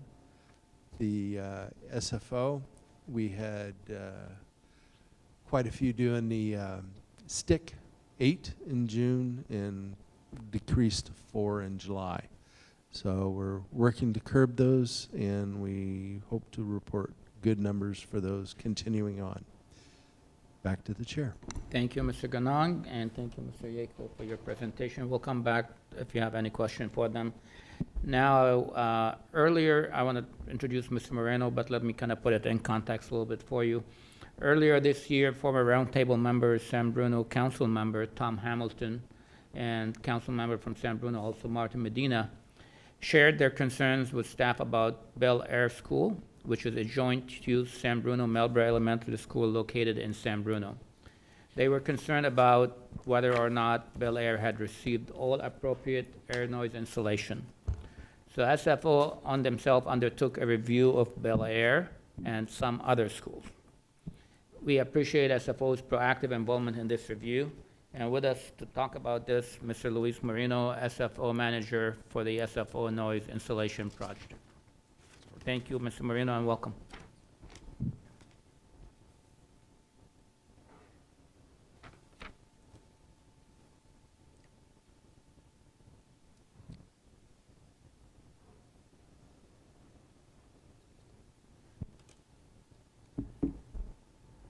Sorry, we're running into some technicalities here. But good evening. Thank you for having me. I'm honored to be here to discuss the SFO's Noise Office update. I'll start with the update of the noise insulation program before I dive into the research that we are here to discuss.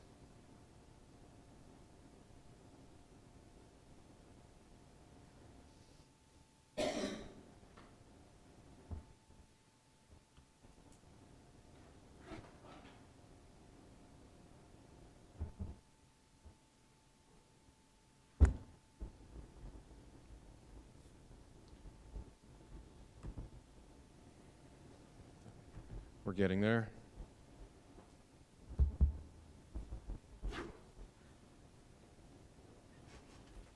There we go. Thank you again for having me this evening. I'd like to just dive into the numbers to provide a general report on our noise program. So we have 3 initiatives. I'll start with the Repair Replacement Initiative, which is SFO funded. We are adding, SFO did increase our budget this fiscal year, added $1 million to treat about 19 properties. We continue to monitor the eligible properties that are remaining. Second Chance Initiative, we are adding, we increased our budget to $9.3 million. That includes a grant that was given this fiscal year, 2022, well, sorry, previous fiscal year 22. And we're treating 28 properties under the Second Chance this fiscal year. And also, we've added our expanded eligibility, which is the newest federal grant that we received from the FAA last fiscal year for $9.6 million. SFO provides 20% of that for a total of $12 million, and that is going to treat about 95 properties. Just to give a general synopsis, we are breaking the 90 properties into 2 different groups. We've already completed design of 40 of those properties, looking to start construction early next year. And I want to talk, what we're here this evening, about the research that we've done on the educational facilities that SFO has treated. We did do a study on Bel Air earlier this year, and we did a more thorough scrubbing of the facilities that we have treated in general in the past. So this is the general agenda. I'll talk about the noise impact area, then we'll dive into the educational facility research that was conducted, and following with the impacted sites. So again, this is a map of the 65 CNEL. It shows the existing area that is covered under the noise insulation program. And the items that are highlighted in purple are the schools that we've identified in our map and that are eligible for noise insulation treatment. I would like to say that even though the noise exposure map has some areas that are extending, those are part of the block rounding that was considered and approved by the FAA. So some of these schools might seem like they lie outside, but they are approved and have been treated in the past. The educational facilities that we conducted our research include 1 preschool, 3 elementaries, 2 high schools, and a college. And I do want to mention that we did do a thorough scrubbing of the information that was out there to identify these schools, including city and county land use maps.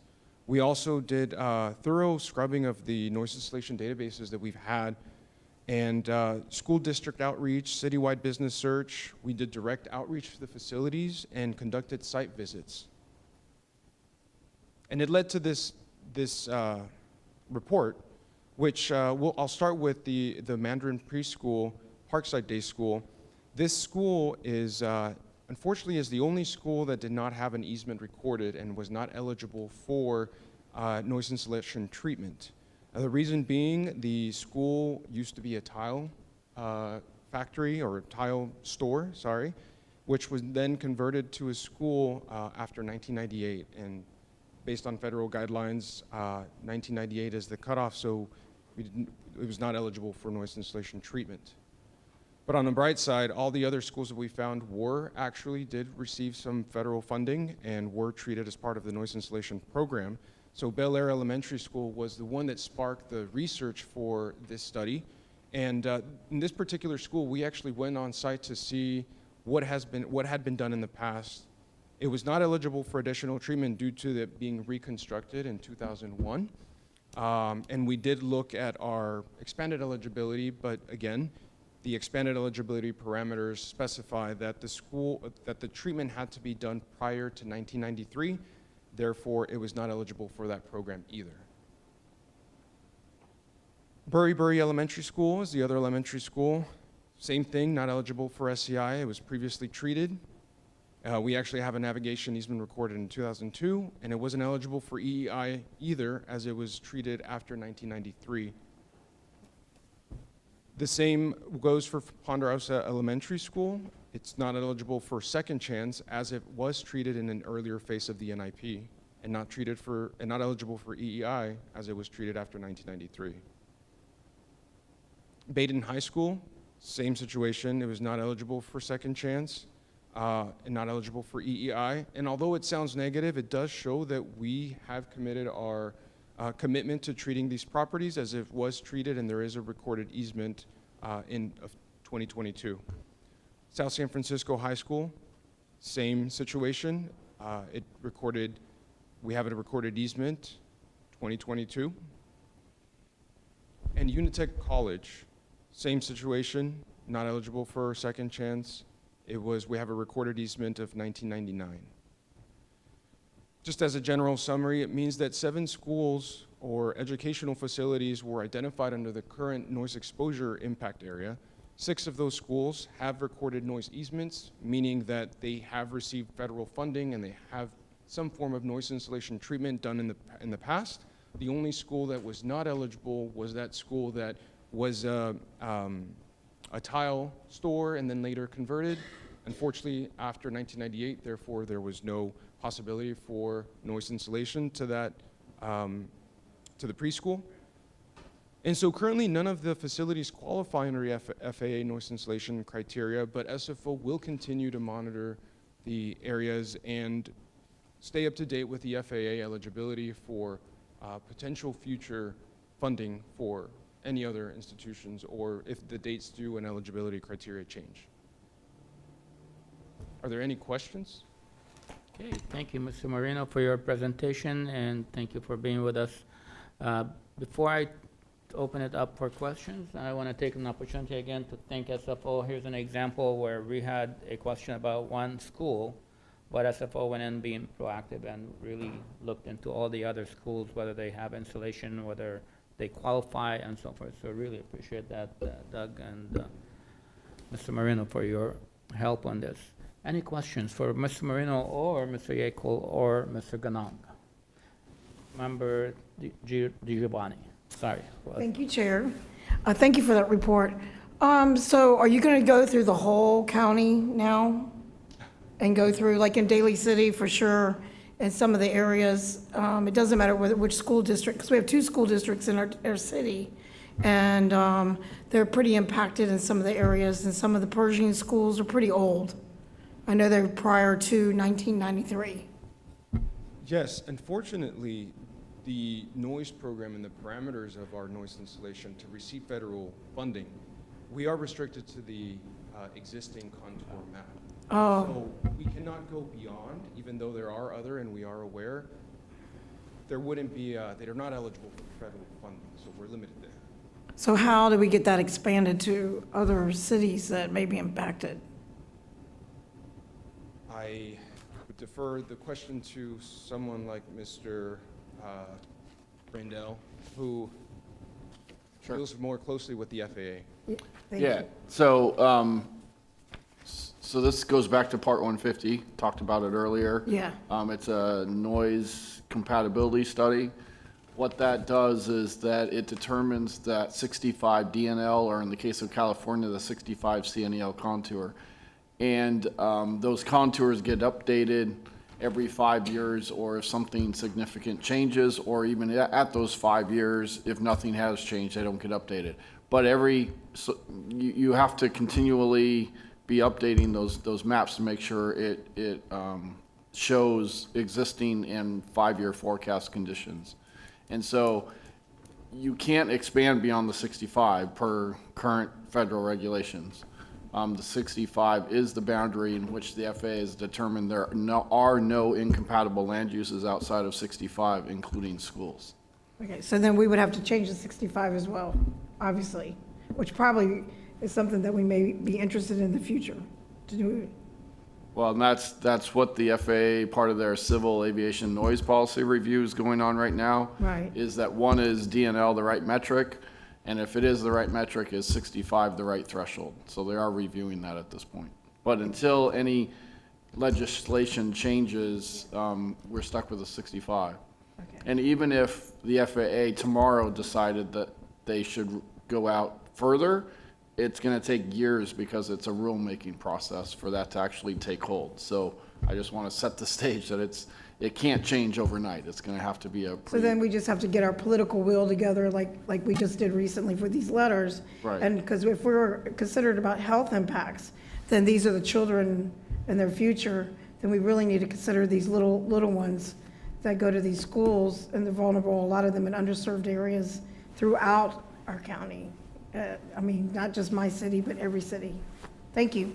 You're welcome. Thank you. Thank you very much. Thank you. Member Schneider, then Member Venkatesh. Thank you. First, if we could get copies of both sets of slides, that would be great. Number two, I would add that if we included in future work plans for the SFO Roundtable to look at particulate matter and dispersal patterns, having attended the UC Burt Davis Symposium and talked to the scientists afterwards, I said, well, what about Millbrae? Millbrae, we've always lived with, well, the wind is here, it blows all the pollution to the East Bay.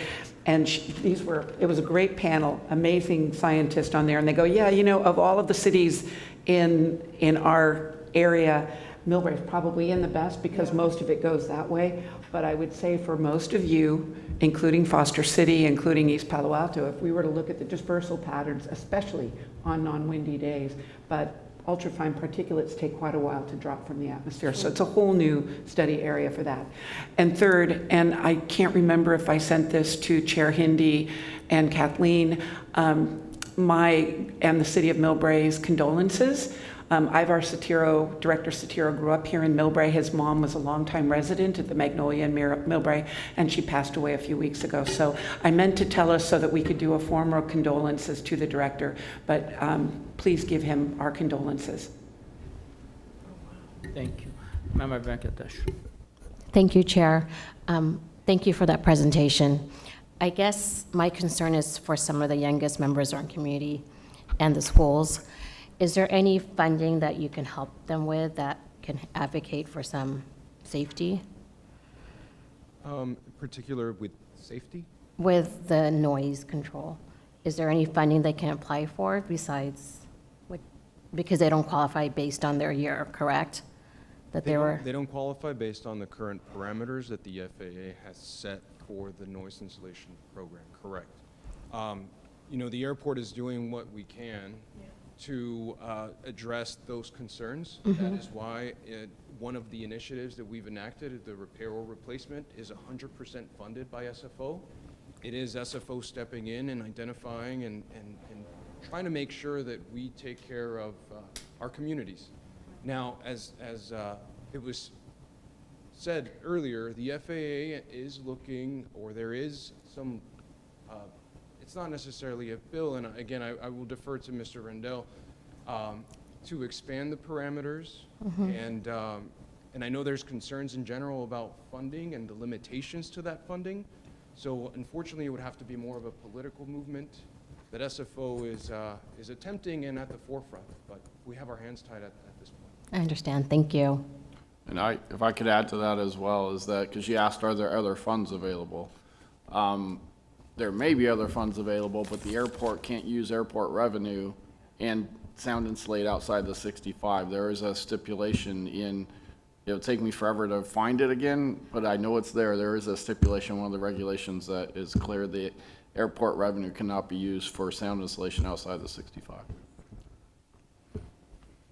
Mr. Chair. Thank you for that motion. Vice Chair Royce. Just a quick comment, Pam, your comment about expanding the contours, it is included in this letter we just sent under Category 6. So we are advocating for it, and it is part of the letter, just for the record. Yeah. Mr. Member Ball.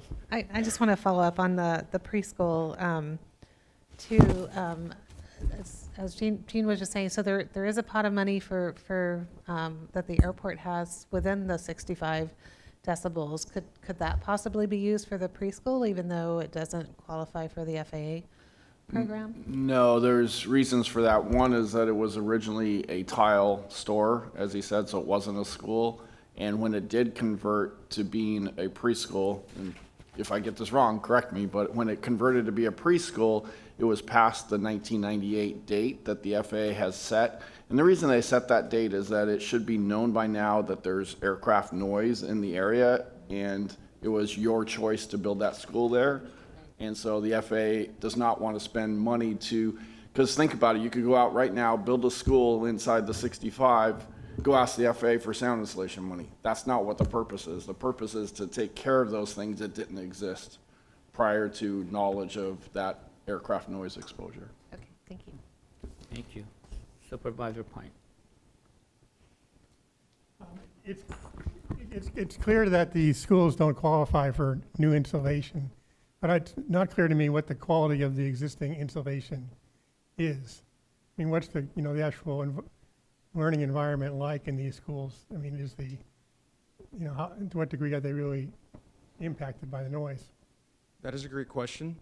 It is something that, fortunately, our research did not dive into, and primarily being that we are not able to help these schools, regardless of the existing condition. Our research went as far as what can we do with what we have and with the parameters and limitations. I know that the FAA is, or at least the reason of what we are calling the expanded eligibility, the pre-93, is to address those aging insulation materials that were installed. In average, there is a 30-year lifespan for these materials. So doors and windows that were installed are failing, and that's what marks the 1993 mark. For now, the airport is trying to make the most of it. We applied for a $9.6 million grant last year. We applied for it again this year. We will apply for another $9.6 million next year. But unfortunately, as our research shows, the parameters are still strict, and we cannot use that funding for those schools. Although it's not definite right now, I think the FAA is really trying to do a pilot study both here and at Boston on sound insulation programs pre-93, and they chose that because it's 30 years. Okay, and so 30 years keeps moving, right? So eventually those products that you mentioned, wondering how good they are, will pass that 30 years. And so that's what the FAA is thinking, is that after 30 years, you can go back and recheck. But again, this is just a pilot study that's being done at 2 airports. Fortunately, yours is one of them, and Boston is the other. So depending what comes of that, And so far, it looks pretty promising because a lot of those are requalifying for sound insulation. And so there is something to be said about the treatments failing after 30 years, so. Okay, Member Schneider. Member Bowles, it's been a long time since we talked about the ground-based noise, but we originally started ground-based noise meetings looking at materials that should go into new construction, and that there's a limit to what materials can do for sound absorption on that. It might be time for us to go back and revisit it. What that means to all of us with our city hat on is to make sure within our own codes that we probably go beyond the universal building codes because we're in unique areas. On the air pollution side, one of the good things out of COVID is most of the schools, hopefully all of our schools have, and our new rec center has, the upgraded HEPA filters, which should be able to get a good percentage of the PM 2.5s out. But it's a whole area that we should be looking at. When we approve the project right at the end of the Member runways. Schneider, I'm sorry to interrupt Okay. you, but But this is our only time to talk, Chair, the only time for our new members to hear about what we really can do at our cities. I understand, but we're talking about this noise insulation. Then We're let me getting finish into on the particulate, insulation we're program. getting into, not that it's not important, but I would like to remain on task, if you would, please, so we could finish on time. Well, most of us are outside the insulation, and the only thing we can do is to do it by ourselves under our own city codes. I will tell you that the house that I live in had the insulation programs. They failed so badly that they rotted out the framing on the first floor. I've had to replace the framing, earthquake retrofit, and replace the windows. We no longer fit in the 65 contour, so they wouldn't come back and redo it anyway. It's kind of a good or a bad if you were part of that early insulation program. Those same rotten framing Member issues have Schneider, you're happened out from of order. Millbrae to Daly Member City. Schneider, you're out of order. You're out of order. You need to remain on the topic. I'm not gonna tolerate this anymore, Member Schneider. Okay? Thank you. Mr. Marino, thank you. And if I understand, Vice Chair Vice, go ahead. I'm sorry, Chair, I just had a clarifying question on the Bel Air School. It was converted, it was built prior to 1998. It was converted to a pre-K, if I understood you correctly, after 1998, 2001, is that what you said? It was not Bel Air, it was the Mandarin School. Oh, I'm sorry, Mandarin. Yeah. But it was an existing building built prior to the date, It was but not converted till after the date? Correct, it was an existing commercial building. If I understood you correctly in the rationale that Jean laid out, the program is not designed for those for those older buildings on the theory that they should have known. But is that, and I'm assuming from what you're saying, there's no exception for a building that was already built but converted? Because once the building's already built, it's already, it is what it is. And with the shortage of pre-K schools and space for pre-K programs, I'm just wondering whether or not there's not some exception in that policy if the building had already existed. We've looked into it, and not that I am privy of. Again, if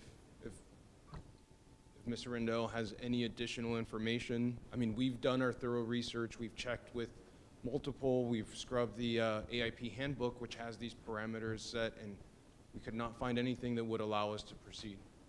And that is correct. And again, it's because a choice was made after 1998 to convert, or if you would say, install a school in an incompatible land use. So that choice was made, and again, you can't go put an incompatible land use in there and say, FA, now come and retrofit this, right? Because the point is to try to retrofit what was already there prior to the knowledge of its being an incompatible land use. Well, I just, thank you. I could argue the policy, but I understand Well, your no, point. but that puts Understand it, the point. it's kind of what Ann was saying too. It then puts it onto the city. The people that approved that conversion should have said, you need to put in more sound insulation, right? You can't go to the federal government for that when they've made it clear that that's beyond their purview. Thank you. Thank you. So just question to the SFO team, maybe Mr. Marino or Doug or Bert. This installation program is fully governed by the FAA, correct? You cannot go beyond those parameters. The funding comes from the FAA. They set the parameters, and you have to continue. This is how you determine which property qualifies or it does not. Am I correct? That is correct. And as it was said earlier in the meeting, it is part of the 150 study that was conducted. That is why we're eligible for the program, as long as we abide by those parameters, and they're very strict. And just to add on that, I think this kind of speaks to a much larger picture that all airports abide by, and that is all airports in the U.S. seek to be eligible for AIP grant funding, Airport Improvement Program funding.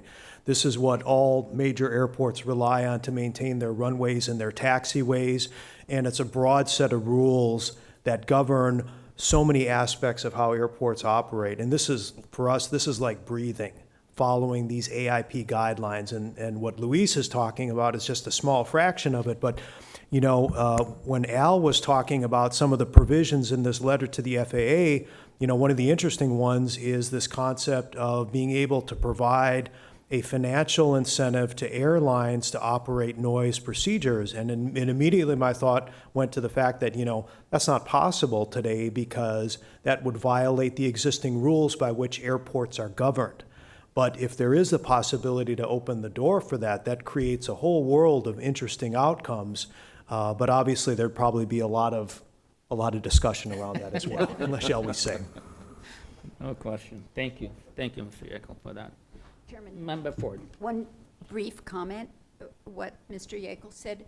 It's not just the big airports that apply for AIP grants. The little airports do too. That's Palo Alto and San Carlos and all the other little airports. And some of them are, it's vital for them, especially the small airports in northern rural California that use them for firefighting. So those grants help everybody and the communities because of the firefighting. Thank you for that Little information. teeny point. Very Thank you. important. Thank you. Okay, anyone else has any question to SFO? Thank you very much for the presentation, everyone. And then moving on to the subcommittee reports. First was we had the work program subcommittee met on June 27th, and then the ground-based noise subcommittee met on July 11th, and the legislative subcommittee met on July 20th. As far as the work program, we already covered this on item number 3, so I'm going to move on. We already discussed it in details. I'm going to move on to Member Schneider if she has any report on ground-based noise. Member Schneider. Thank you. Could you please pull up that chart? Thank you.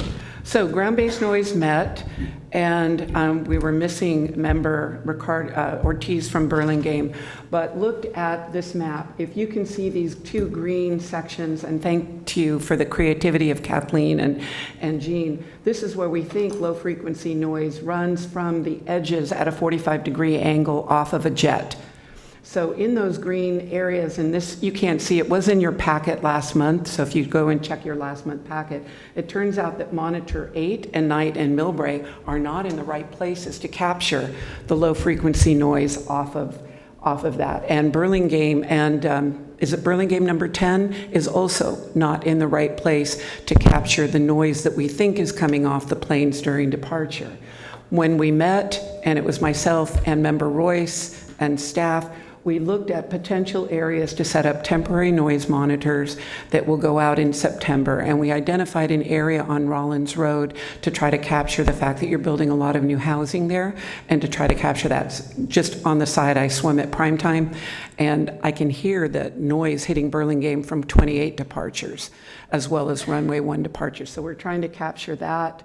I think we chose an additional location in Hillsborough and 2 locations in Millbrae to capture the noise actually where we think it might be.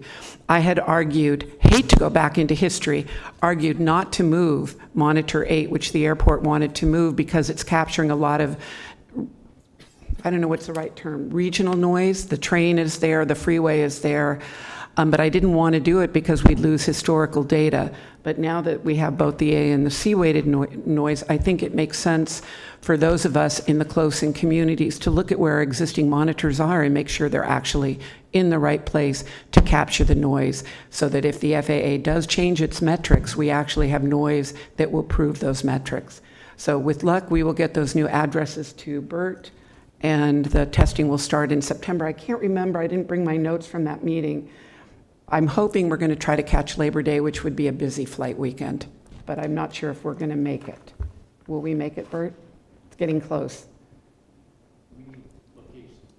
I know, okay. So I'll need to reach out to you to confirm the location and see if you're comfortable with it. And Al, we should get our locations together. So with that, And could I clarify the green areas just real quick? So it's not to say that all of that area doesn't get low-frequency noise. What it is the maximum attenuation, or the minimum attenuation of that is in those angles, which is why we wanted to focus there. But to say monitor 8 doesn't get low-frequency noise, that's not right. Right. It's just not in what the area I'm suggesting that we look at to really measure that low-frequency noise. the other missing piece is to try to figure out how noise moves through canyons and from hillsides and canyons. So I think the other thing that we talked about is we'll place out these 4 temporary monitors, and they may or may not get us data. We may need to move them and keep trying to figure out where the data is coming from. And with that, from a ground-based perspective, it is disappointing in the work plan that I requested that the SFO Roundtable comment on all EIRs from the airport, and I was told that's a Millbrae thing. So very disappointing on that. Thank you. Okay, thank you. Any questions for the ground-based noise report? Okay, saying none, moving on to the Legislative Subcommittee and Vice Chair Royce. We did meet on the 20th, worked on the letter that we looked at earlier. We did have a quorum, and I want to thank the members who were present. Pamela was there, Ann was there, Robin from Belmont, who's not here tonight, was there. But other than that, nothing to report. Thank you. Okay, thank you. Thank you for the ground-based noise subcommittee and for the legislative subcommittee for your hard work and for your report. Appreciate it. Any questions, again, for the committees? Okay, seeing none, moving on to public comments on the presentations that will cover item 6, 7, and 8. Ms. Montes? Thank you, Chairman Hindi. We don't have anybody wishing to speak in the room, and at this time, we do not have any virtual hands raised on Zoom for presentation items 6, 7, or 8. Okay, thank you, Ms. Montes. Then I'm going to go ahead and close the public comments for item 6, 7, and 8. And moving on to number 9, member communications. Any members have any communications or announcements? Seeing none, then I have one. So on September 9th, the Palestine Culture Day will have their 44th annual festival. It will be held again Saturday, September 9th, 2023 at Leo Ryan Park in Foster City. It's going to be a full-day event, but for elected officials at 3:30, and then we'll be recognized. It's a great event, a lot of music, a lot of dancing, a lot of food, art. It's really, if you haven't been there, I highly recommend that you attend. And last year we had over 12,000 people. So it's really a place to be on September 9th. Hope to see you there. Okay, anyone has any announcement? Ms. Bowles. I'll tell you a fun one. This Saturday, August 5th, from 9 to 12:30, Pacifica is hosting the World Championship Dog Surfing Competition at Mar Beach. It's really fun. There's always a lot of people, a lot of traffic, so plan accordingly. World Championship. Yeah. All right. What day was that? I'm sorry. Saturday. This Saturday? Okay, good. Yes, Chairman, I wanted to note that Ms. Moifer Chin from the FAA raised her hand on Zoom. Okay, sorry. Ms. Moifer, welcome. Hi. Hi there. Thank you for letting me speak. Just a couple of things that I have corrections on. The DOT actually posted on June 21st, 2023, the Advanced Air Mobility comment period for the public has been extended from July 17th to August 16th. And the FAA noise policy review public comment period was extended on July 14th, 2023 from July 31st to September 29th. So there's still time to comment on both. Thank you. Thank you, Ms. Chen. Okay, so anyone else? Announcement, comments? Okay, seeing none.